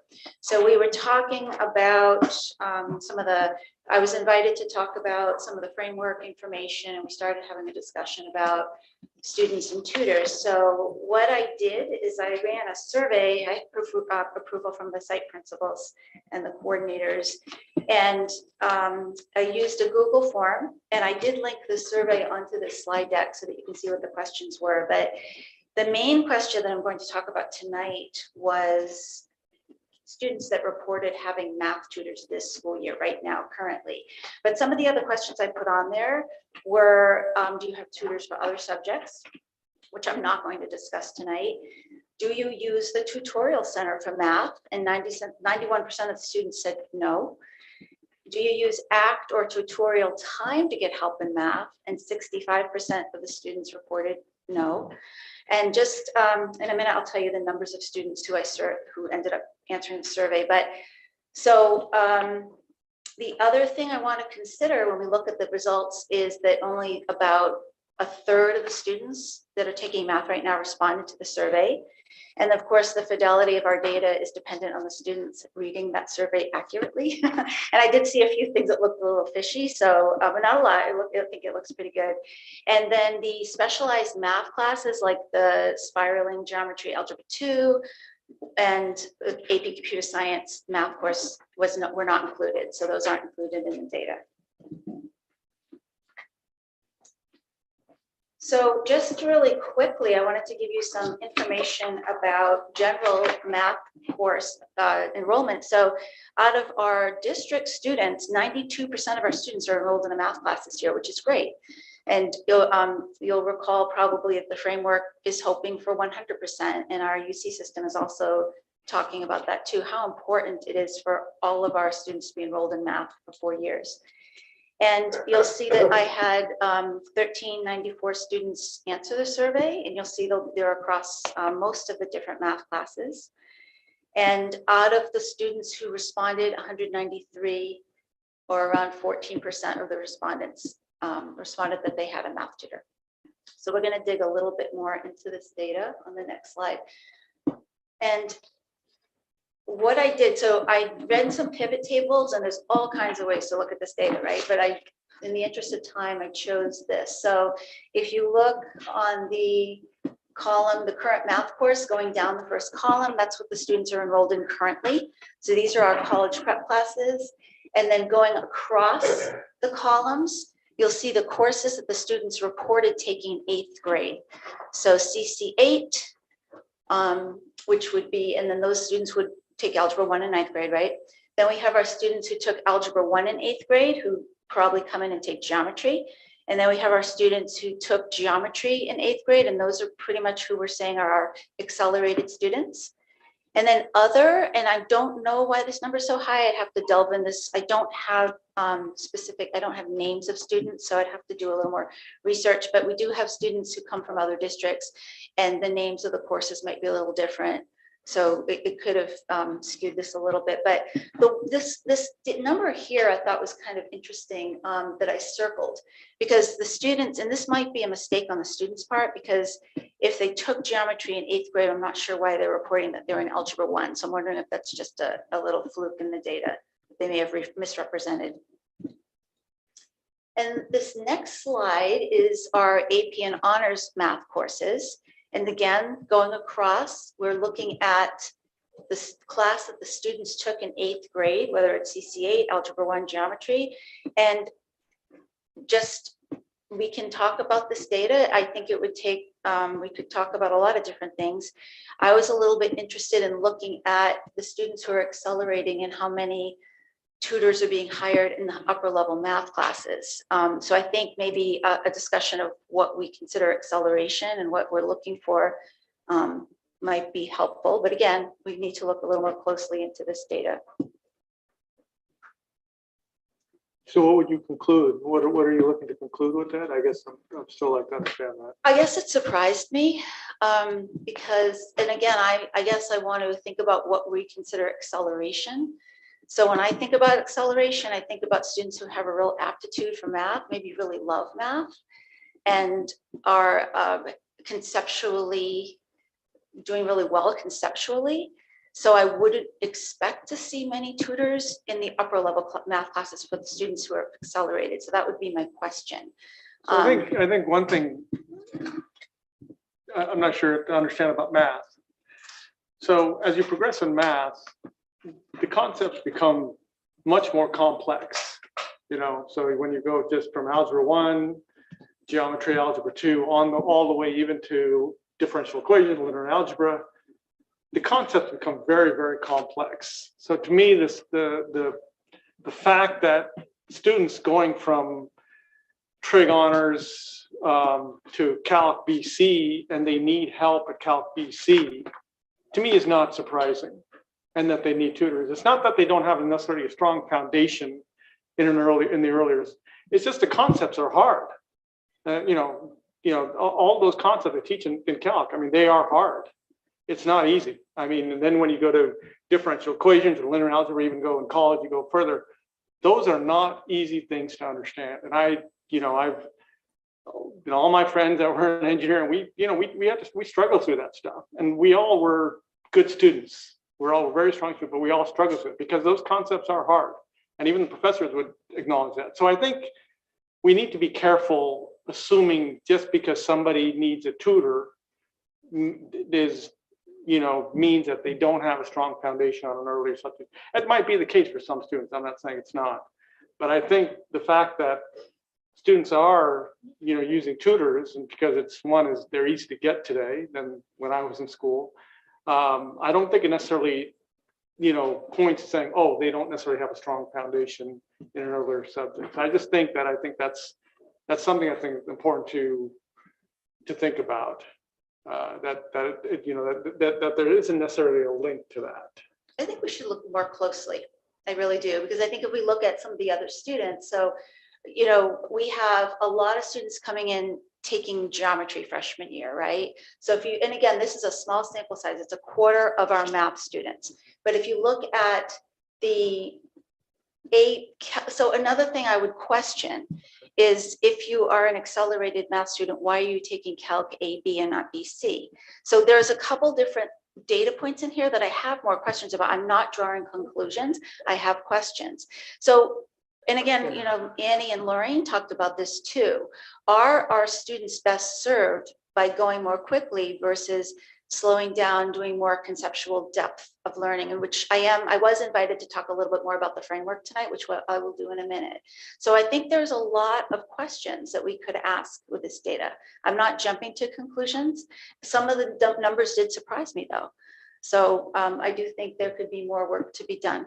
I don't think that our parents should feel like they have to hire tutors either. And of course, we have an equity issue because not all of our families can afford $80 an hour for a tutor. So I think, looking at how we feel about when students are taking courses, are they taking them at the right time so that they're not in a position to hire a tutor? But I don't disagree with you. I think we have to look more closely and not draw conclusions yet. Yeah. Just real quick to that though, the algebra one, this was my question that I submitted, and Marcy, thank you, and to Annie and Lorraine as well, thank you for sending answers. The kids who didn't accelerate and took algebra in 8th grade, it's loosely comparable. I mean, I know there's some ups and downs across the courses, but there's a lot of kids there also engaging tutors to help them get through, and that would be, to your point of asking questions about the data, right? Those are the kids who supposedly, took a little extra time to get a really solid foundation, and yet there's still the same number of, tutors being engaged. So, yeah. Yeah, and I think a lot of students, because of all the stuff that they are taking in high school, the amount of pressure that high school does have in terms of number of honors and AP courses a lot of students take. And plus all the extracurricular, activities that they do and getting at college. I think a lot of students may choose to take Calc AB as opposed to Calc BC because they do want to say, okay, I want to go a little lighter because I don't want to have that. I don't want to have to study as much, right? A lot of those decisions are made, and that's a perfectly fine decision to make. And for a student to make that decision, for their own wellness, they'll make that decision. I don't disagree with that. I'm interested in the AP Calc BC numbers, though. I think are a little bit interesting. But also in terms of, what the state has done in terms of recommendations for math, students who take Algebra 1 in 8th grade are considered sort of accelerated also. I don't think we agree with that, right? We sort of have most of our students taking Algebra 1 in 8th grade. That seems to have been going on for a very long time, but you know, to your point, maybe that might be part of it. So again, I think it's an interesting first look at data, more to come, right? More to look at. And then the last part of this. Let me ask you some more to look at. yes. So what are you, so I guess I'm trying to understand. So what is the purpose? The reason why I'm asking is because I know there's this math framework that's been talked about at the state level. And I just want to understand, is there a link to that to see if we want to adopt that math framework? Is that where this is coming from? Or what exactly is the purpose for what we're doing? So I brought this data because of questions that came up on October 12th. When I was here on October 12th, when I was asked to come talk about how we came back after the pandemic and how we were supporting students, and also to talk a little bit about the framework. And a question came up about why students from the board, why are students hiring tutors? And I said I would gather some information. So I'm coming with that information. I also said I was going to bring you some information for college professors, and I have that also. So I have some other, so I wanted to, you know, have fidelity with what I said I would bring. And then may I ask one question or Sure. add two? Is I have an undergraduate degree from college in math, and some things were much easier for me than others. For instance, I didn't do as well in stat, but I didn't take it until college, but I probably wasn't as engaged in it. So I don't know if I really got a really good foundation in statistics or not. I could do all the formulas. I'm a good applied mathematician, but some of the other stuff, algebra is totally trivial. Geometry is pretty, you know, calculus even pretty easy. I loved linear algebra in college, for instance, but different kinds of math are just completely different in my mind, even though I'm a math person, you know, and like I said, statistics are just not the same to me. So, and I think that speaks to Sanjay's point a little bit too, and it depends on the kind of math you probably need in your future too. yes, absolutely. So, Thank you. Yeah, you know, you could be really good at the one, like all the algebra, but not good at all in the statistics, or vice versa. Right, and statistics is really different. Most of our teachers who are math, have degrees in math, didn't take statistics, right? So we've all, my first year on this team, I spent the year teaching myself the probability and statistics that are necessary in high school, because I didn't take that. Yeah, exactly. So absolutely, statistics is a very different discipline that students, some of our STEM students are taking it, but it's also a nice pathway for kids who aren't interested in STEM, which is really nice. Well, and the same with computer courses that are going to be put in with math, right? Yeah, the AP computer science class is now And C credit. so it's very logic and stuff, but it's not the same at all, you know. It'll fit, yes, from having that logical thinking and applying the math. There's a lot of, it's very math heavy, but a lot of logic in terms of understanding how computer programming works. Yeah. So this is I'm just moving on. Our very last piece of the instructional discussion in math was to share some of the professional learning that went on this year. So we have every single year, we send teachers to the California Mathematics Council seminars. There are 3 of them actually, but we send teachers to CMC South, which is in Palm Springs, and to CMC North, which is in beautiful Asilomar, and we can drive there, which is really nice. And lots of great sessions. I actually ran a session at Asilomar this year on teacher moves that can be made in the classroom to support student engagement. We also recently started a book club called Reimagining Math Book Club, and it's based on that catalyzing change in high school mathematics. And I thank some of the board members read the book. I really appreciate that you looked at the book. We have 11 teachers from across the district, all 3 schools in this book club. And in addition to reading this book, we're also talking about the framework. So the first meeting we had, we covered about 4 chapters, and then we covered 1 chapter of the framework. And then when we meet next week, we're going to look at the high school chapter of the framework. And also Annie and Lorraine talked about the data science, so I won't go into that again. And then there will be teachers over the summer doing summer work. We're going to have a really robust learning palooza this year. I hope some of you can come. We're really excited talking about, Dr. Meyer was talking about district initiatives. So we'll have strands for culturally responsive teaching, grading with equity, and literacy strands. So we're really excited, and we're hoping over the summer some of the teachers will run with some of this work and continue with it to get ready for the fall. So that concludes our math presentation, and I'm going to roll into, I was also asked to come talk a little bit about the framework today, some pros and challenges with the framework. So any questions about the math part of the presentation? Or math departments, I should say.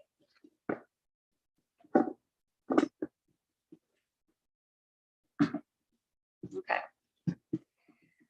Before I talk about the framework, and I do want to address the question is, are we adopting the framework? So I just want to sort of put some information out there to sort of frame what I'm going to talk about tonight. So back to what I was asked about in October. I did go to a webinar that was held by San Jose State University in February. And it was a dual webinar. They were using the time to talk about the ACT and SAT, but also the second part was fascinating. It was a talk about the math pathways. And there was a physics 50 professor on the call. There was a math professor, an interdisciplinary engineering professor, and a business professor. And I think we all know that San Jose State has one of the strongest engineering programs in the country.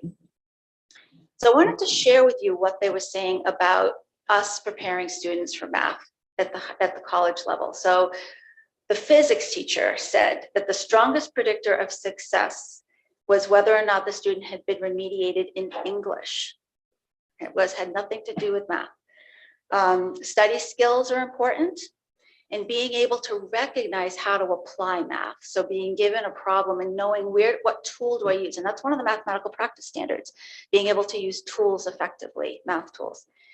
And the professor talked about right triangle math and systems of equations being really important for first semester, but second semester calculus concepts would be introduced, but students absolutely did not have to have taken calculus in high school. The math teacher, the math professor talked about the solid foundation in math, which we know, we understand that's important, and that students are well-versed through pre-calculus, which is our trig math analysis class. So that was what she was looking for. And a recommendation to be well-versed in pre-calculus rather than doing poorly on an AP calculus exam. So that was her words exactly. The business professor said 4 years of math is important. And again, so similar to what the physics professor said, can you know how to use math as a tool to understand business concepts? So do you know what type of math you need to make those build the models, basically? And then across the board, they were talking about problem solving skills, being able to read a word problem and create a model, as opposed to plugging and chugging, logic, and literacy with the textbook, being able to read a math or a STEM textbook. And one of the things I think was very interesting that what we want to be aware of is they recommended that the students keep their options open by completing Algebra 2, because you have heard that the data science course is a C level course, and the A through G, the UC system is accepting that instead, if a student doesn't take Algebra 2, they're still able to apply it into the UC. However, if the student wants to be a STEM student, they will want to have Algebra 2. So I think we'll be very careful how we message that to our students if the departments decide to bring in data science, which I think is a great idea to have it. And they emphasized students being comfortable revising their work and not worrying about getting the right answer the first time, but the iterative process. So that was what I heard from San Jose State University. I also brought in some information that is on the UC A through G policy guide and their skills guidelines, which they write, apply mathematical knowledge in a way that allows students to analyze and understand a broad array of phenomena. Math is more than just rote memorization of definitions, algorithms, and theorems.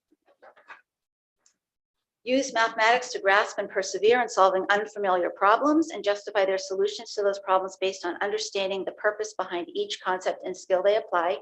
Find and use patterns of reasoning or structure, make and use conjectures, try multiple representations and approaches. So all of that.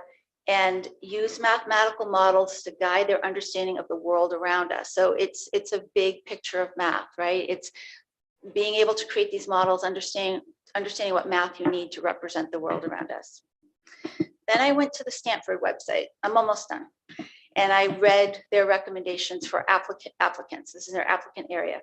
We respect the responsibility that high schools, principals, and teachers have in the development of courses and curricula for their students.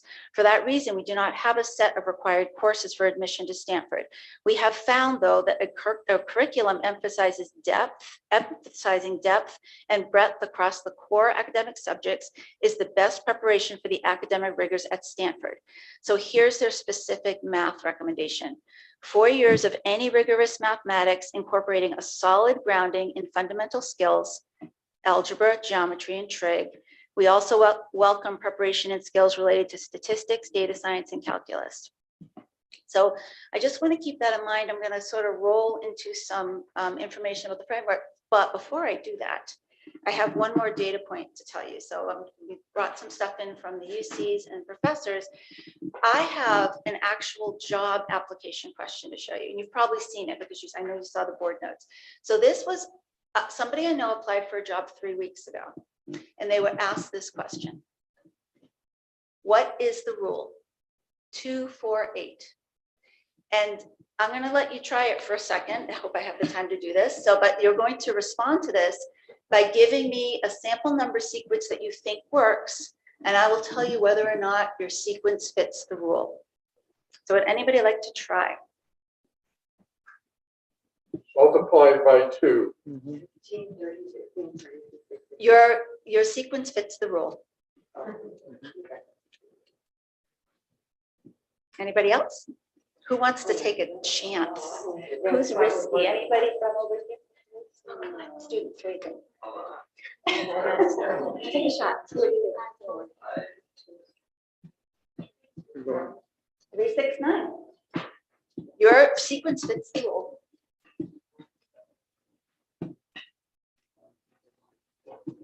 Anybody else? Okay. This is what the answer is. The answer is the numbers are ascending from left to right.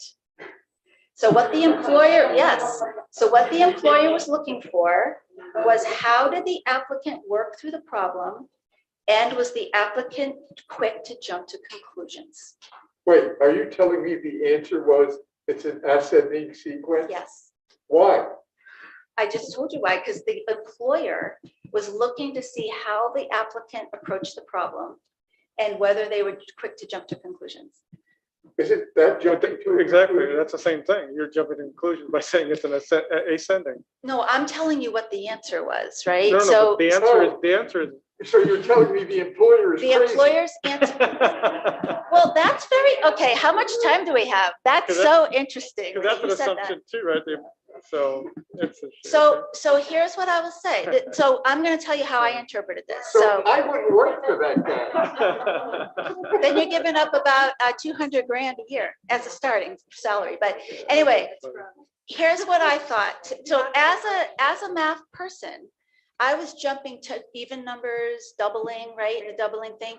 So that's what the quick conclusion would be, right? That we have these ideas about math, and but when students are Marcy, can I just interrupt? Look at the question. It doesn't say respond by supplying sample numbers.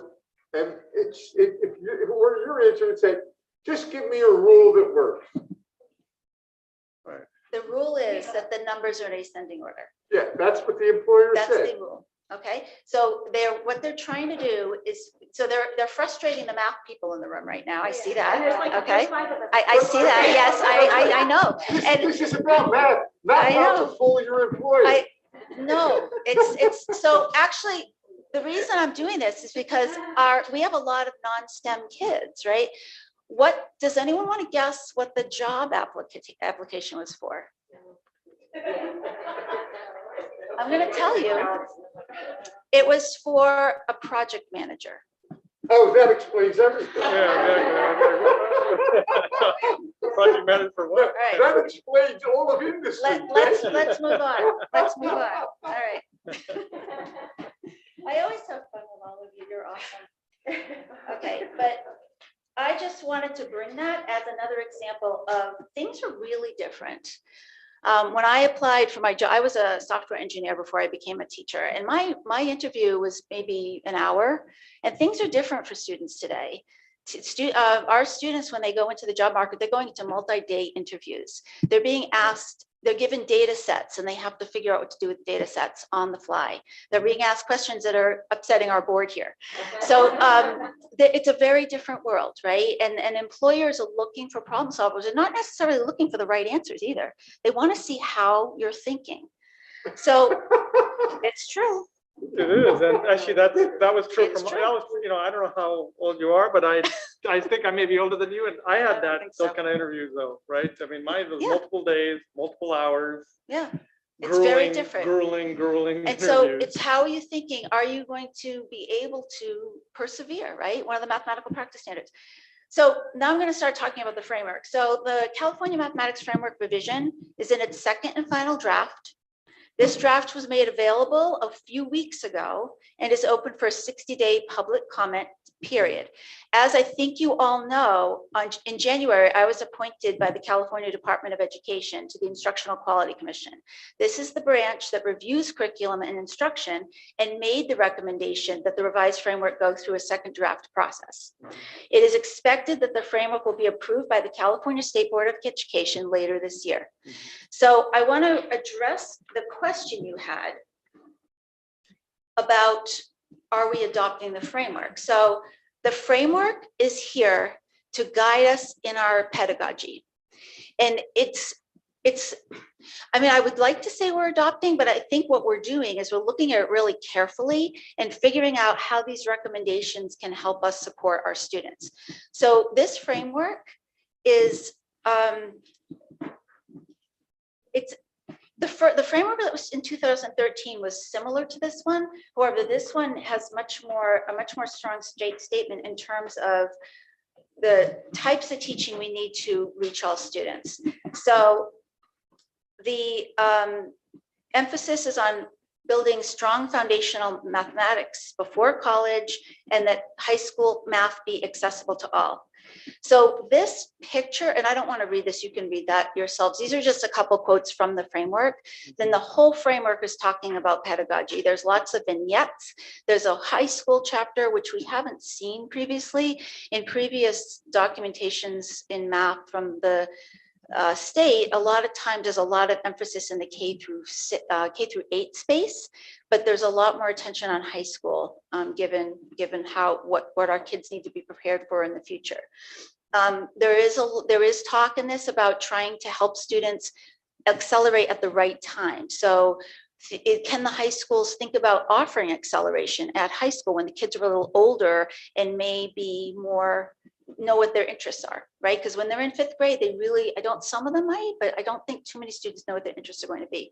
And this graphic I have here is a combination of information that the framework is providing. So the how are the 8 mathematical practice standards that we've been looking at for years. These came out in 2010 with the content standards.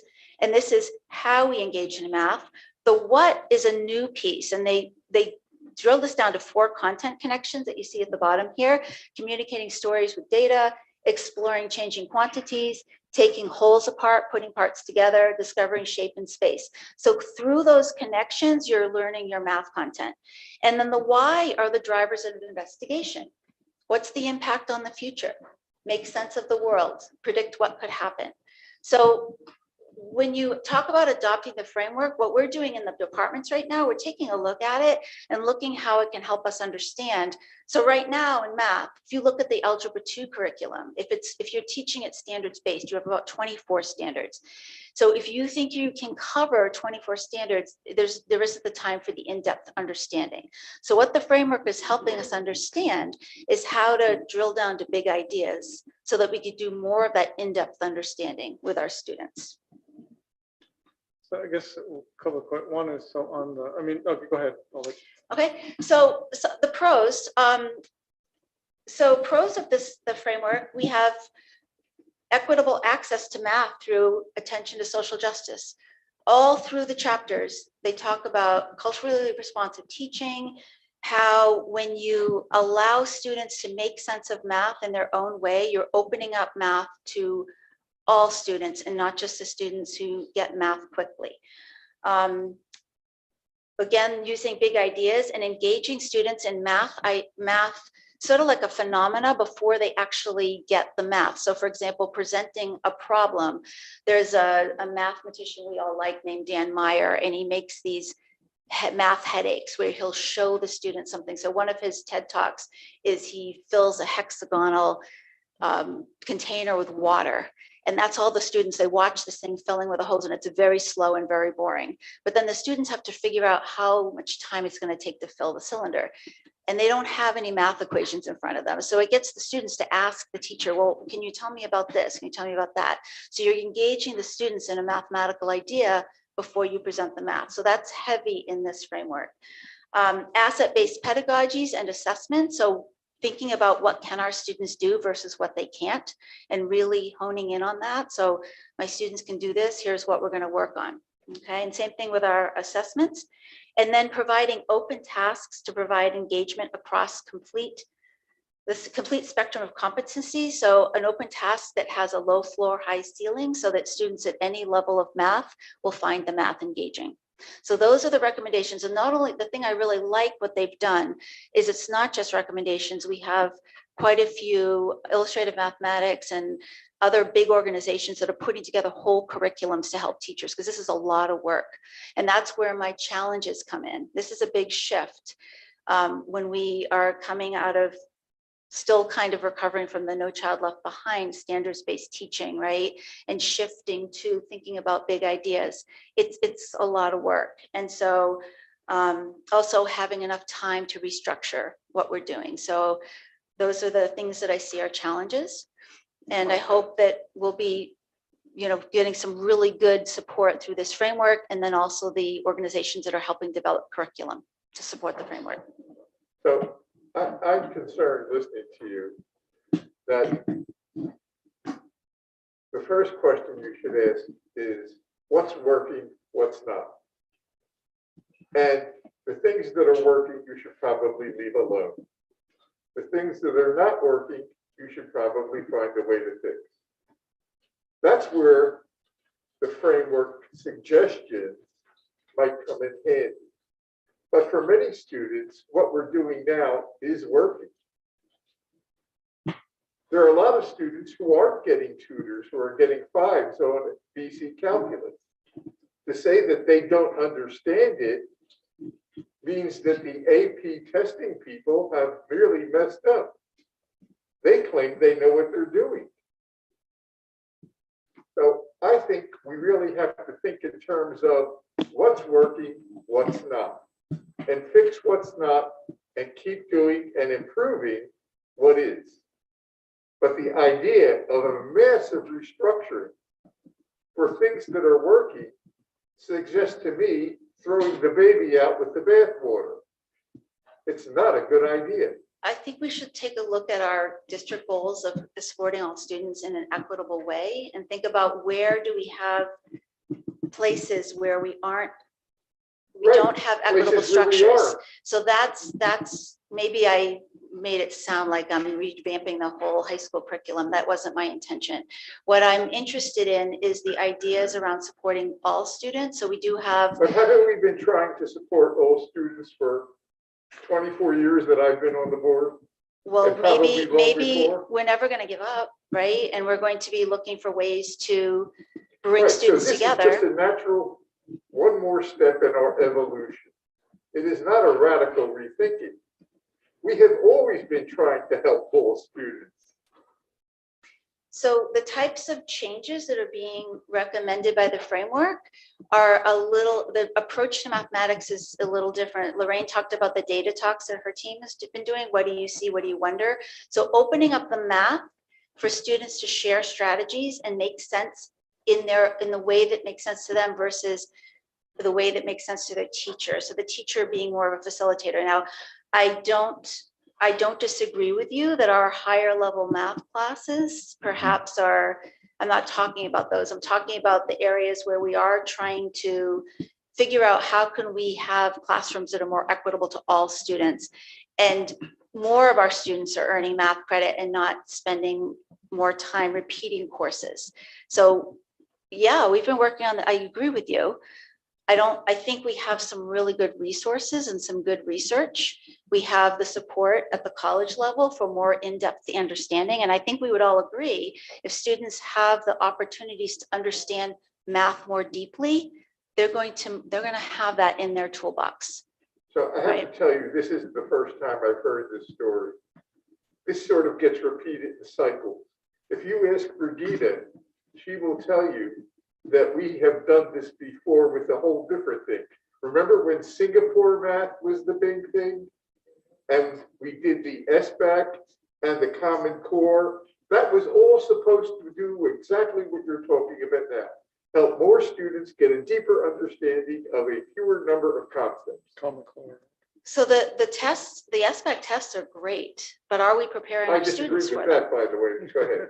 That might be why we're disagreeing right now then. If you, I mean, I have a disagreement then with that. And I think that we could do more to prepare our students for those exams. Not that that's our goal, but I do think those exams are getting to the heart of what important mathematics our students need.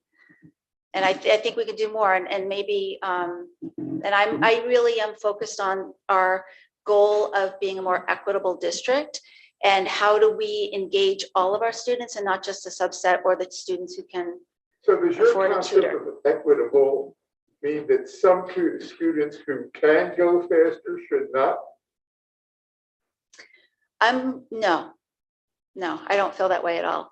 As a matter of fact, I think if a student has an aptitude for math and is doing, I mean, I've seen some of the Algebra 2 honors classes that have freshmen in them and the kids are really on it, right? But I think what has happened as a subset of that is that it's become, do we need to accelerate versus am I accelerating because I have an aptitude for math, right?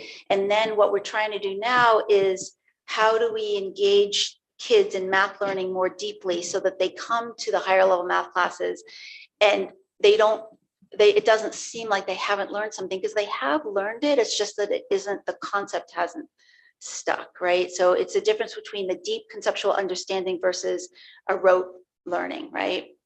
So that's sort of what the framework's trying to get at. And for our struggling students, being able to open that up. And I'm going to invite you all to come into, I'm going to be teaching math next year, and I'm going to invite you all to my Algebra 1 Enhanced class so I can show you what I'm talking about. Because I think sometimes talking about it isn't enough for you to see what it means to go more deeply and to let the students have more of a role in their math understanding. And I'm not saying revamp BC Calc. I'm not. These kids they're doing great, right? I'm talking about more of the CSACE work we're trying to do, and the Right. So overall all if this I that we're could focused just- on. So for students coming to us, is there any plan to change, what their, what course they will take in 9th grade? So when students either take, if they've taken Algebra 1 in 8th grade, are we looking at what we would advise them to do in 9th grade? No, So they would none still of all that's continue. changing. None of that is changing, right? All this is talking about is pedagogy.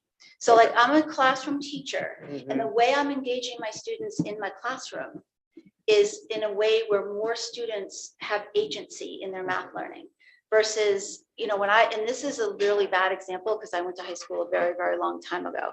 But when I was in a math classroom, it was basically the teacher owned all the math knowledge.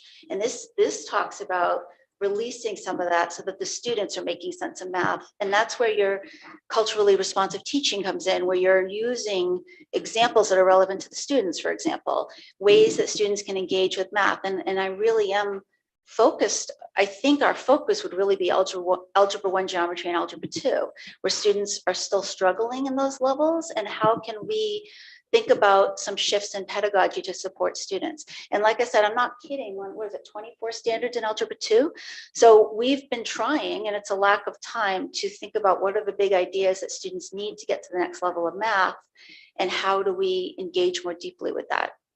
And if they don't have all, so I guess would it, so what they learn in Algebra 2, if you're saying less concepts, but deeper with or deeper with fewer So concepts? the concepts with the important concepts are there. It's the particular standards, like the nitty gritty standards. So when students need, so the concepts for Algebra 2 that students need to go to the next level are there. Are there? Yes, absolutely. So they can still go on to trade honors and. Yeah, I'm sorry if I. I misled you. This had nothing to do with stopping it. This is to empower students. Like the goal is to have more students stay in math. Like we're seeing some interesting things with students dropping out of math, and we need to figure out why, right? But this is to help keep more students on a math path and to try to strengthen some of the experiences our kids are having who are having trouble, who are struggling with math right now. So if I hear you right, you're saying the class that they would take right now in Algebra 2, the end result would be the same, but in the new pedagogy, but they'd have a deeper understanding of what they've learned. But in the end, they've covered the same type of material. Yes, 100%. They just have a better understanding of it, given the way it's being taught. Right. Okay. It would be a situation where the student felt more connected to the math. Wait, then I'm not clear, because what Debbie just said is they would cover the same material as they are doing now. So concepts, the Well, new you said concepts. material. Okay, I meant concepts, actually. I mean, I meant they're going to make the Well, same. you said there were 24 concepts. So right I now. think what we're worried about is, are the students going to be ready for trig? The answer is yes. Are the students coming out of geometry going to be ready for Algebra 2? The answer is yes. Okay. It's not that if they don't nitty grit all the standards, they're at a disadvantage. When we do that, it's very difficult for the students to have in-depth understanding of anything. Right. So this is going to be an advantage, especially at the lower level math classes. Right. Once we go into Calc BC, that's a different beast. I'm not talking about that. Right. Or even the trig honors class that flies through the pre-calculus and goes to Calc A.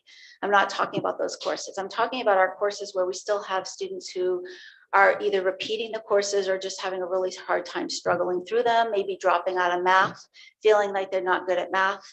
I'm talking about that. And so I want to apologize. I get very excited about this because I feel very confident that this could work, but I want to acknowledge that it is a lot of work to think about reimagining how you engage your students with math content. So I think what we need is more concrete examples of the things you're talking about. I'm going to invite you in September to my Pick one of concert. these subjects Algebra 1. and give us a list of the concepts that you say are the basic concepts that must be understood. Okay. And all the concepts that are being thrown at them now, we might be able to understand the difference. Sure. So I'll send you a link to Illustrative Mathematics. It built out Algebra Well, I 1, think we Geometry, need and Algebra another 2 discussion. classes. When do you think you'll be ready with these concepts? Do you want us to do it? Whatever your schedule is, like next year or next week, whatever. So We'll work on it. Yeah. You have one more question? I have one more question. Do you have one more question? It's on the data science one. It was just, but if you want to go first. My question had to do with things, well, you mentioned the SBAC and stuff, but then also AP tests and so on. Many colleges now, or some universities, are not accepting your AP score to place you in math. Because they find it's inconsistent, the score some people are getting compared to their ability to perform in a certain level of math. So how does this fit all in it? In terms of all our students that are striving to get their really high scores in their AP tests and stuff like that, and their really deep understanding of the concepts in any given class. I don't really know how to address that because I don't know what to say about that because we have this acceleration going on. Mhm. And yes, absolutely, it seems to me anything less than a 3 on an AP exam is not acceptable. So Mhm. the fact that students are trying to take so many APs versus doing well in 1 or 2, Mhm. I don't know what to say about that. And if to accelerate, you can't go more deep. You can't, because you're accelerating, you're going quickly. So unless you have that, that's why I talk about this math understanding this. And you know, we've all met students like that who just have this aptitude for math. But without that, if you're racing through math, it's very difficult to have that deep understanding that would be very helpful in the higher level math. So, okay. Sanjay. So, thank you, Marcy. You're brave to stand there. I definitely appreciate it. Okay, so thank you for very putting much. up with me. So on the data science, I just want to, so if a student takes data science instead of algebra 2, would that harm them on the SBAC test? It shouldn't harm them. It's really interesting because I was, you all know who Jill Bowler is, and I was on a webinar with her, and I actually asked that question because I was very curious about that. I didn't get an answer, but if we think about it, the fact that the A through G is saying we will accept data science in lieu of algebra 2, I have to believe it's going to be okay. And again, like we were talking about this, if students have, so if you look at the content standards in algebra 1 and algebra 2, they are so similar, right? If you understand linear functions, you're going to breeze through the rest of the functions because they all behave very similarly. What's important is knowing when to use them, right? So if students are having that more in-depth experience, I really believe it isn't about the actual course, it's about how they've engaged with math. So we can look at the SBAC, we were talking about this, when you look at some of the IAB questions, it's not very high-level math. You know, lots of comparisons, there's some trig, which the students are seeing in geometry. The statistics and probability is new because we haven't always incorporated that, but I don't have a direct answer, but I think it's probably not an issue because it doesn't seem like anyone's putting a red flag That was about the main that. thing, because I mean, because we use the SBAC test, right? It doesn't mean anything for the students, but we use it as our gauge. So it just would be good to know that, you know, our scores aren't going to go down because of that. Yeah, I think it's fair to say though that it was written with the other course in mind. Algebra 2. Yes. Oh, so the data science. The test. So if you're looking for that overlap, the Smarter Balance test was created with algebra 2. With algebra 2, right? In Not mind. with, yeah. Yes. So that's why. So it's a good that's question because we concerned, don't really have the answer. So it's great that you're asking that. Yeah, I didn't get an answer, and I'm hoping. Oh. Yeah. Well, and again, I think again, I'm not saying it isn't. I'm not saying it's going to be a problem for students. I just think that again, the way we're engaging with math, I think, is the biggest thing in our first level classes, right? And the engagement will raise the, you know, their competency in the area alone. Yes, 100%. Thank you. Thanks all three of you. Thank you. Yeah. Thank you. Thank you all three.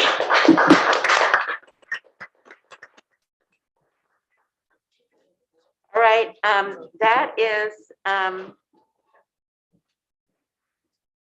we're about, wait a minute, sorry. I turned to the wrong page. Sorry, I'll be right back. Okay.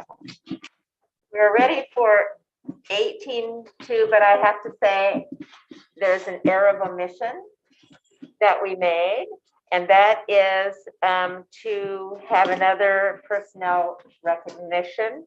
And I apologize for that, and Dr. Meyer will now do that. Yes, thank you. One of the positions that we approved tonight in the personnel report was that of the Assistant Director of Adult Education. So I would like to recognize Jonathan Fu, who is here tonight. Jonathan, and a little bit about Jonathan. Come on up, Jonathan. Come on up to the podium, Jonathan. Julie, if you want to come up with them too, or? That would be great. Well, first of all, welcome, Jonathan. It's wonderful to have you here. I hope you learned And I'm a sorry. little bit about. I'm sorry we're so late. Certainly a lot about math and a lot about how how wonderful our district is.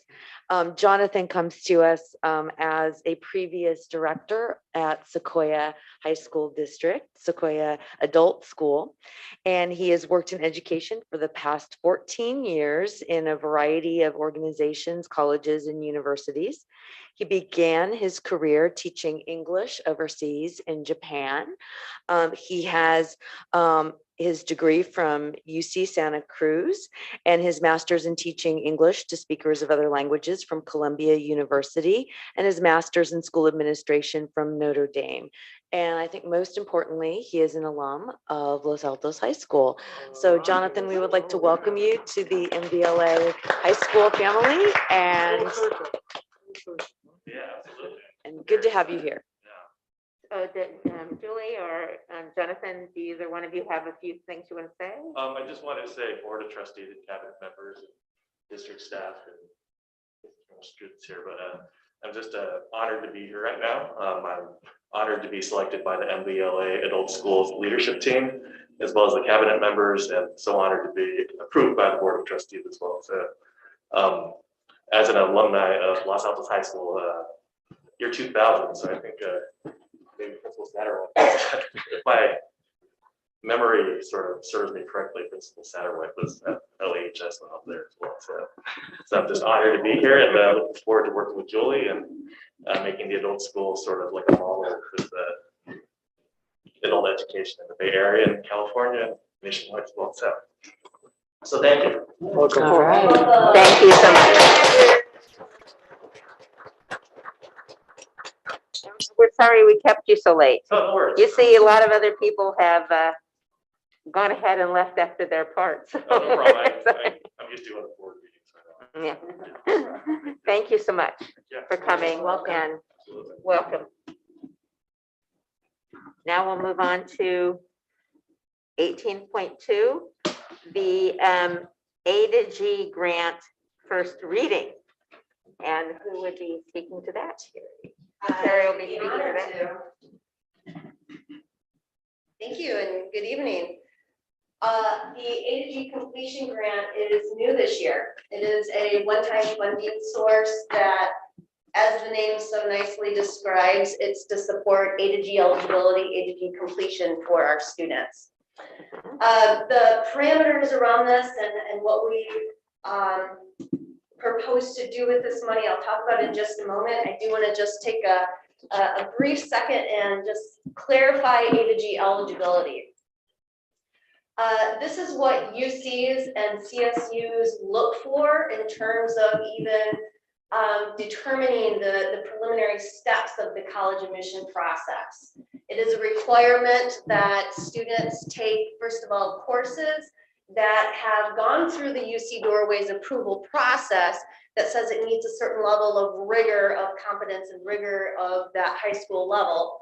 And two, they have a C or better within those A to G classes. And three, they have taken 2 years of history, 4 years of English, 3 math, 2 science, 2 years of a world language, unless they take the AP test with a 3 or better, or they come in at a level 3 or higher of that world language, then they don't need to have the 2 years. A year of visual or performing arts, and also at least 1 year of an elective. What this does again is it supports our students from getting in, or it supports our students into becoming eligible to become accepted into UCs and CSUs. If they are not A to G, if they don't meet the requirements and the eligibility of the A to G list, what that means is, first of all, out-of-state schools don't necessarily require the A to G eligibility. And so for many of out-of-state schools, they would be able to attend. However, those also come usually with a steep price tag. A lot of private schools also don't necessarily require the A to G eligibility requirements as well. So that's a possibility as well for our students. Again, oftentimes, private schools do also come with a steepened price tag with them unless scholarships, et cetera, are supported. And also, thirdly, colleges, community colleges, trade schools, community colleges do not require A to G eligibility. And so going into a community college is 100% a pathway for them as well. So this opens up more doorways for our students and the opportunities that they have post high school, which is why we really want to make it a serious commitment to ensure that as many students as we can has as many doors open for them after high school, which also then says we really support A to G eligibility for our students. So the completion grant works with high schools to do just that. And there's three big criteria or focus of the grant. The first of all is that it's really just focused on A to G completion. No other necessarily indicators is it really trying to target except for those courses that I just talked about, as well as the C or better and the number of years. The third one is that it's targeted through grades 9 through 12. We're a high school district, so that meets our needs. But if you're a K through 12, then that definitely sets some parameters on where you can use that funding. And third one, the funds are to be directly supporting students accessing A to G or somehow being supported into that A to G requirement, and not get distracted by using the funding source for other important needs for students. We met with an admin, I pulled together the admin team several weeks ago, and we started our conversation of our A to G eligibility grant or completion grant. And again, we're going to come back together and continue our conversations as we refine our decisions of using the money, as well as monitoring our students through this time. My support team did a beautiful job, as they always do, is querying the data for us and having us take a look at the 150 some, 160 some, 70 some students at Mountain View and Los Altos. This is just a snapshot who graduated in the year of 2021, but they did not graduate with A to G eligibility or A to G completion.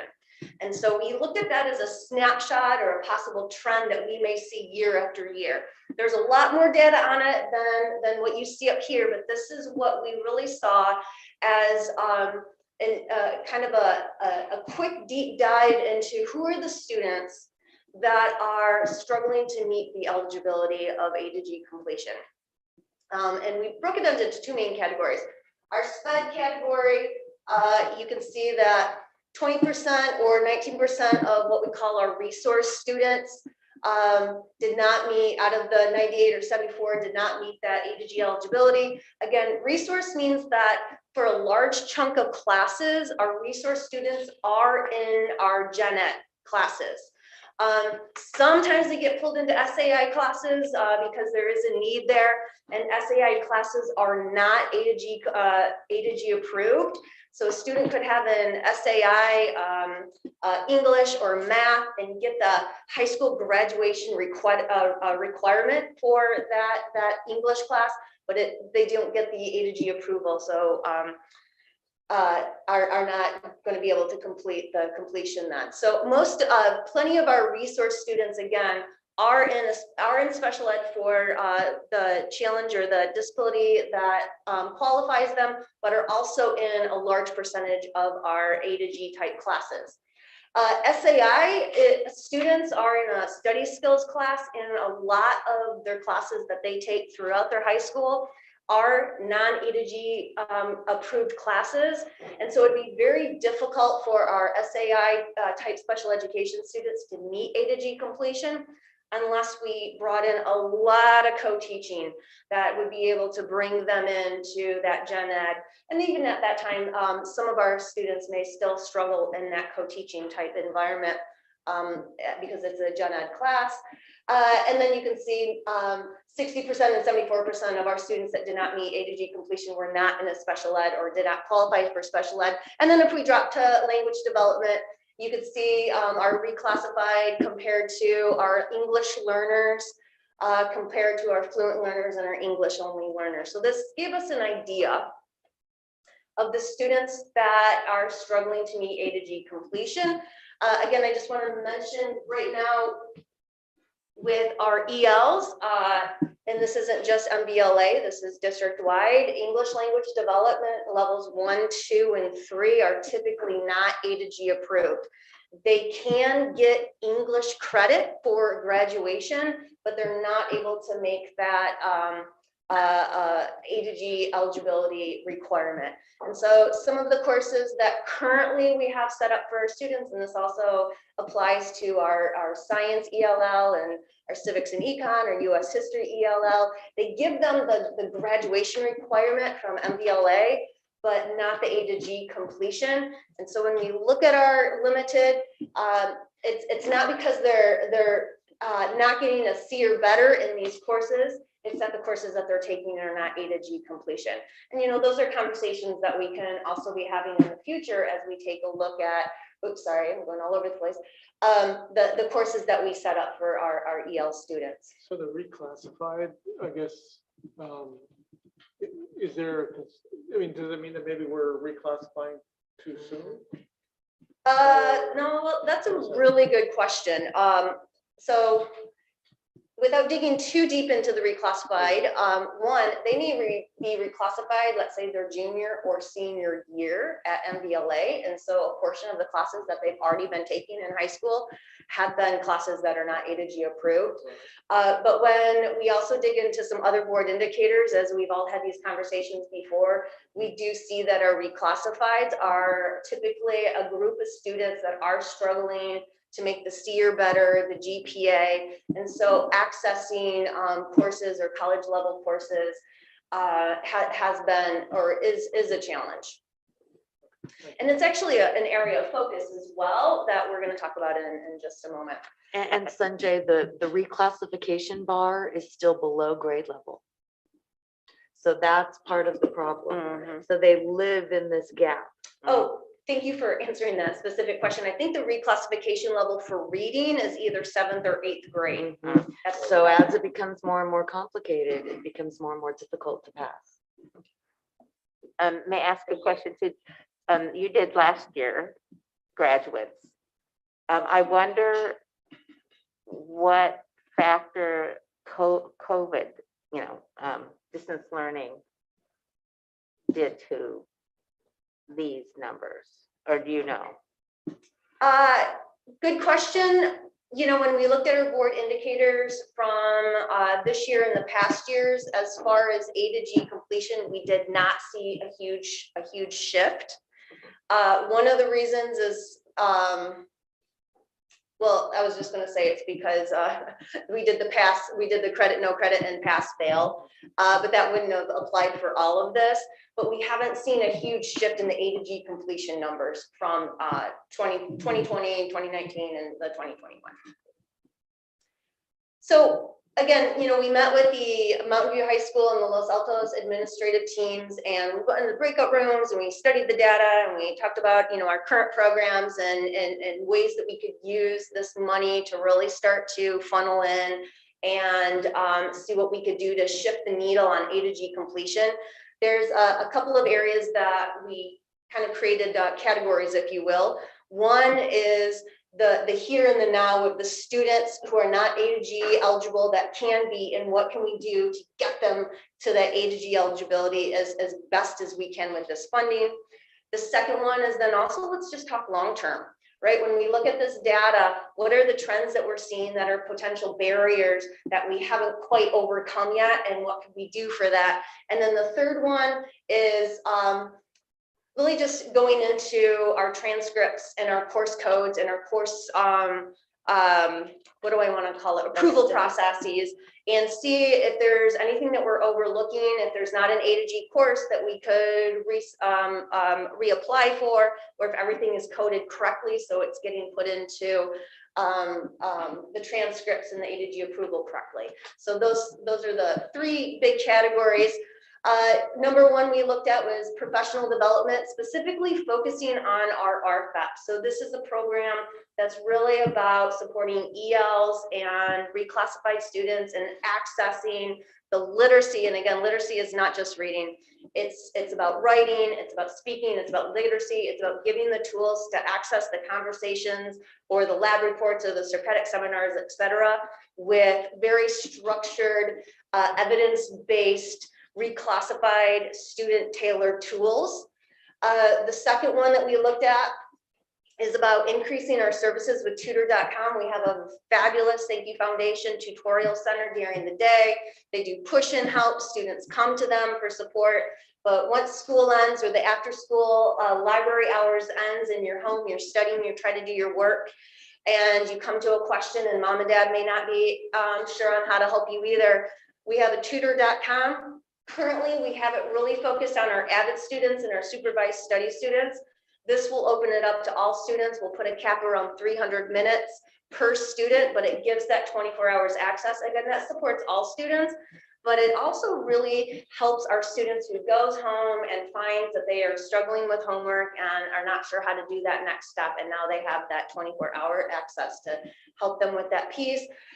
Number 3, engaging in professional conversations like analyzing and strengthening our equity grading practices. This could look like course team retreats, department retreats, summer CI work where you're really tackling these conversations, as well as going to conferences. Number 4, increasing opportunities for students who didn't gain A2G eligibility. This isn't just summer school, but looking into next year, increasing the opportunities of during the school year credit recovery. That could be intersession.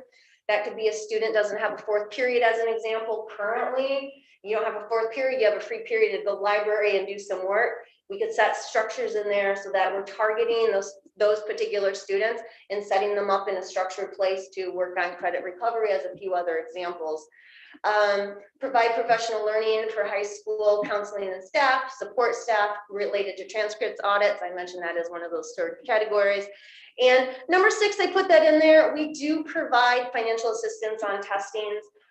This just opens it up if there's anything in addition that perhaps we could use to support our students in that arena. We could consider these funds if needed.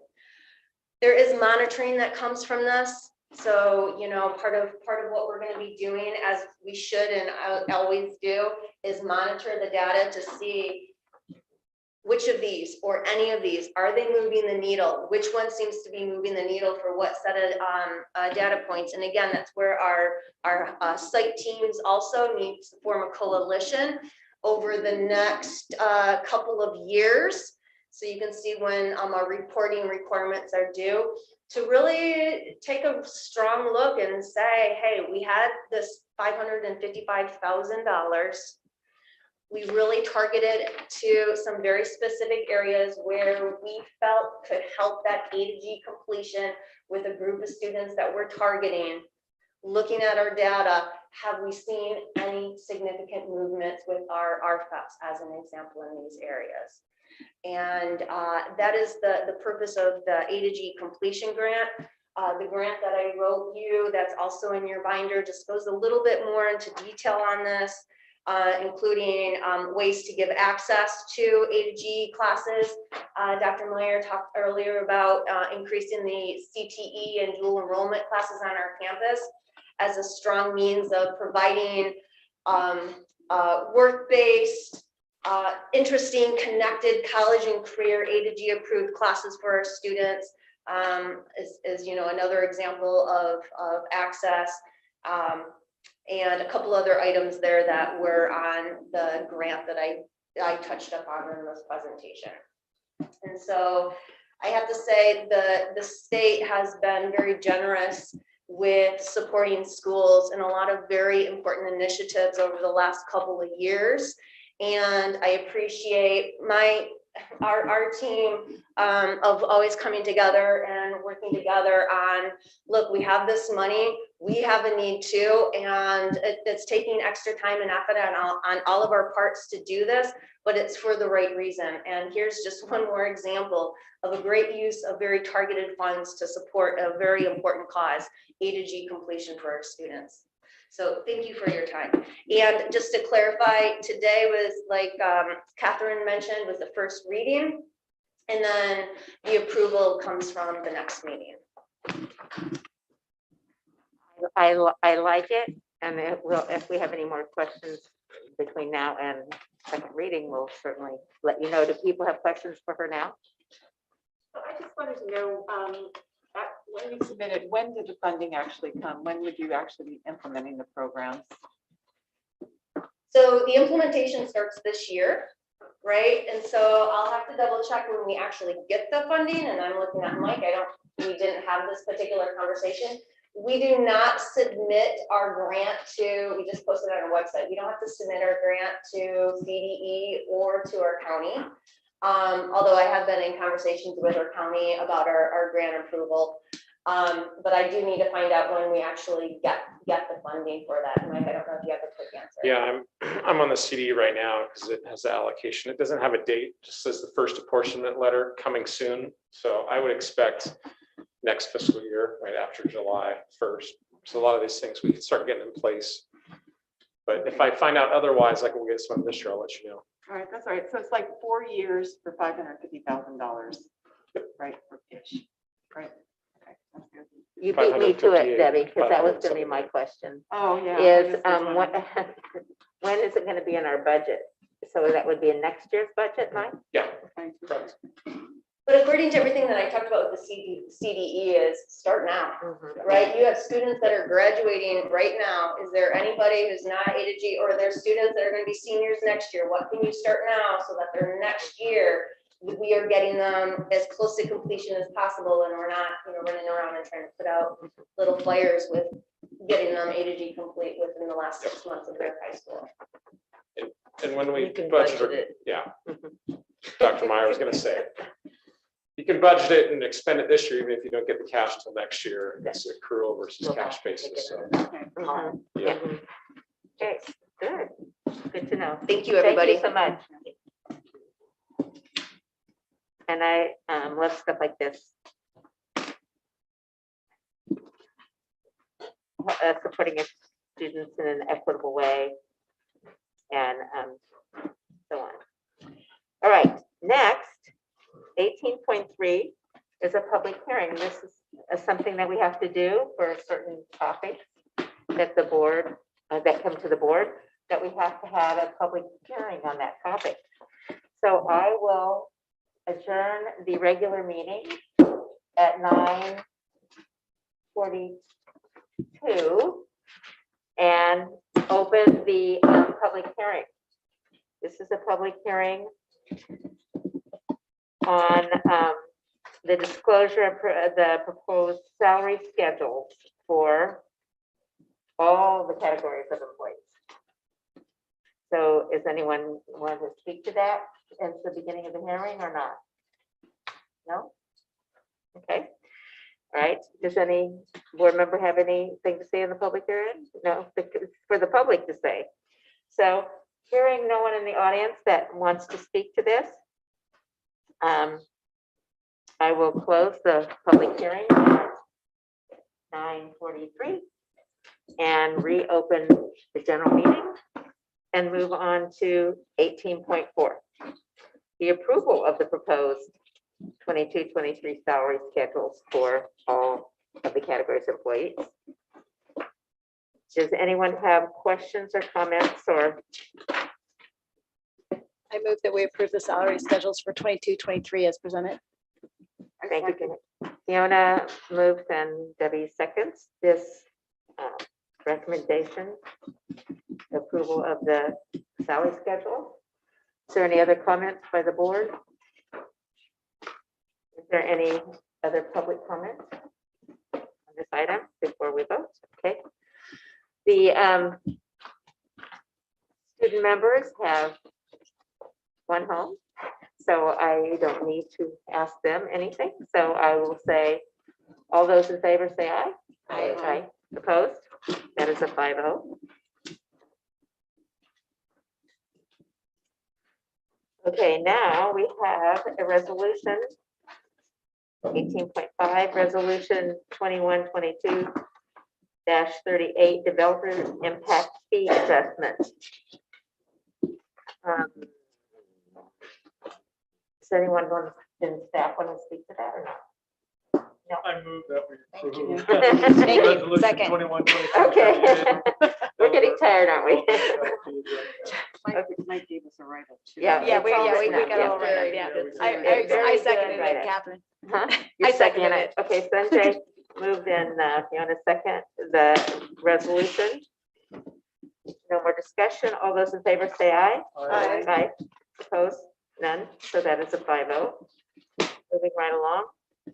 We have another resolution on authorizing the issuance of tax revenue anticipation notes trends.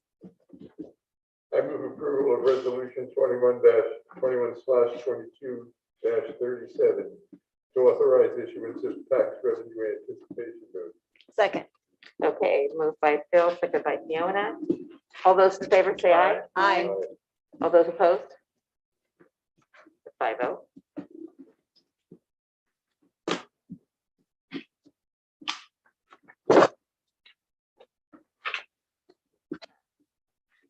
Right. Next is resolution 21/22-39. And this has to do with the sale of the next series of bonds. Okay, I moved. Your turn, Debbie. I moved to approve resolution number 21/2239, authorizing the assurance and sales and election of 2018 general obligation bonds, Series C, in principal amount of not to exceed $68 million, and approving documents and official actions relating thereto. Seconded. They moved by Debbie, seconded by Phil. Any discussion? Comments? Okay. All those in favor say aye. Aye. Aye. Right, that's a 5-0. Since no one voted against it, I don't even have to call for that kind of vote. All right. So we're moving along to 19.0 board operations. So we will review calendar events. There's too many to review.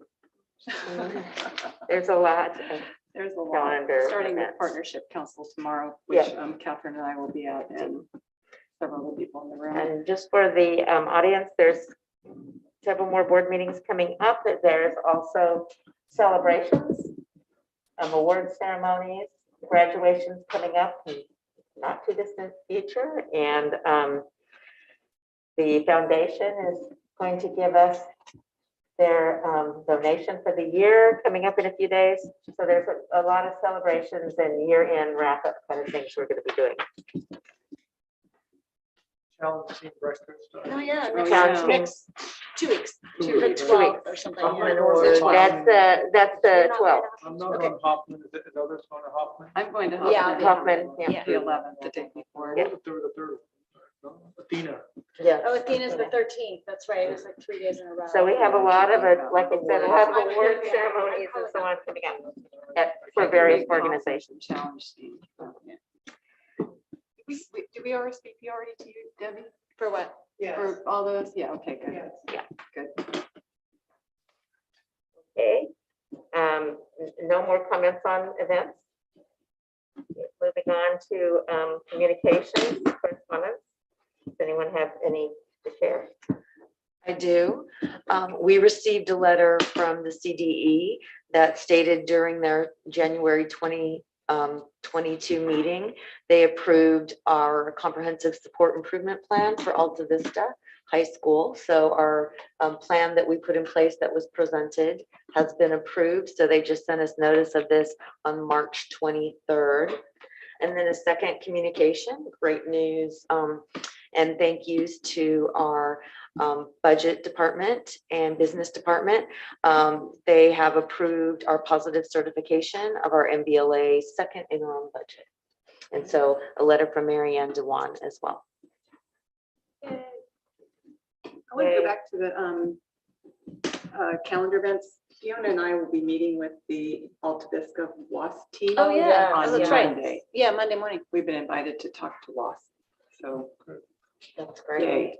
Yeah, great. We get the. It's very nice. It's always nice when the WASP team wants to talk to different groups, especially board and county. Yeah, great. And yes, when I got the letter about the positive budget certification from the county, I'm like, yes, We do a good job, Mike. Thanks. All right, suggestions for future board reports? I have one. I think we were all pretty disturbed and upset at what happened at Los Altos High School with the student. And so I'd like to see if we can get a report from specifically, hopefully from the SROs on, what is the drug situation in our district.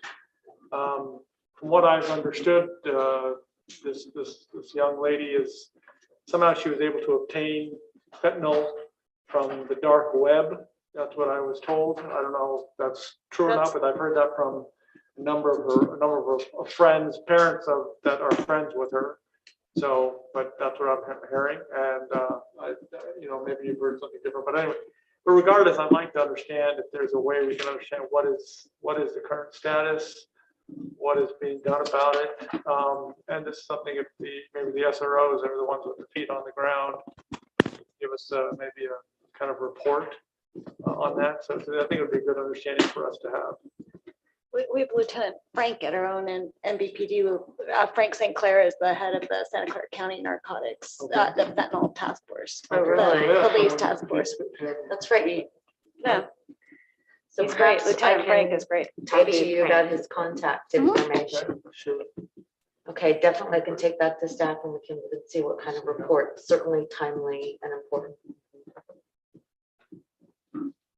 Okay, we'll move on to date and time and place of the next meeting, and the next Board of Trustees meeting will be 7 p.m. on May 9th. Same place, we are right now. And then for our reference, the rest of the board meetings for the year are listed except for any special meetings we may call. And all the regularly scheduled ones are listed. No more comments. We do not need to resume closed session. So I would call for an action to adjourn. So moved. Okay, Jonas moved. Second, please. Second from Phil. No discussion, I hope. All those in favor of adjourning, please say aye. Aye. Okay.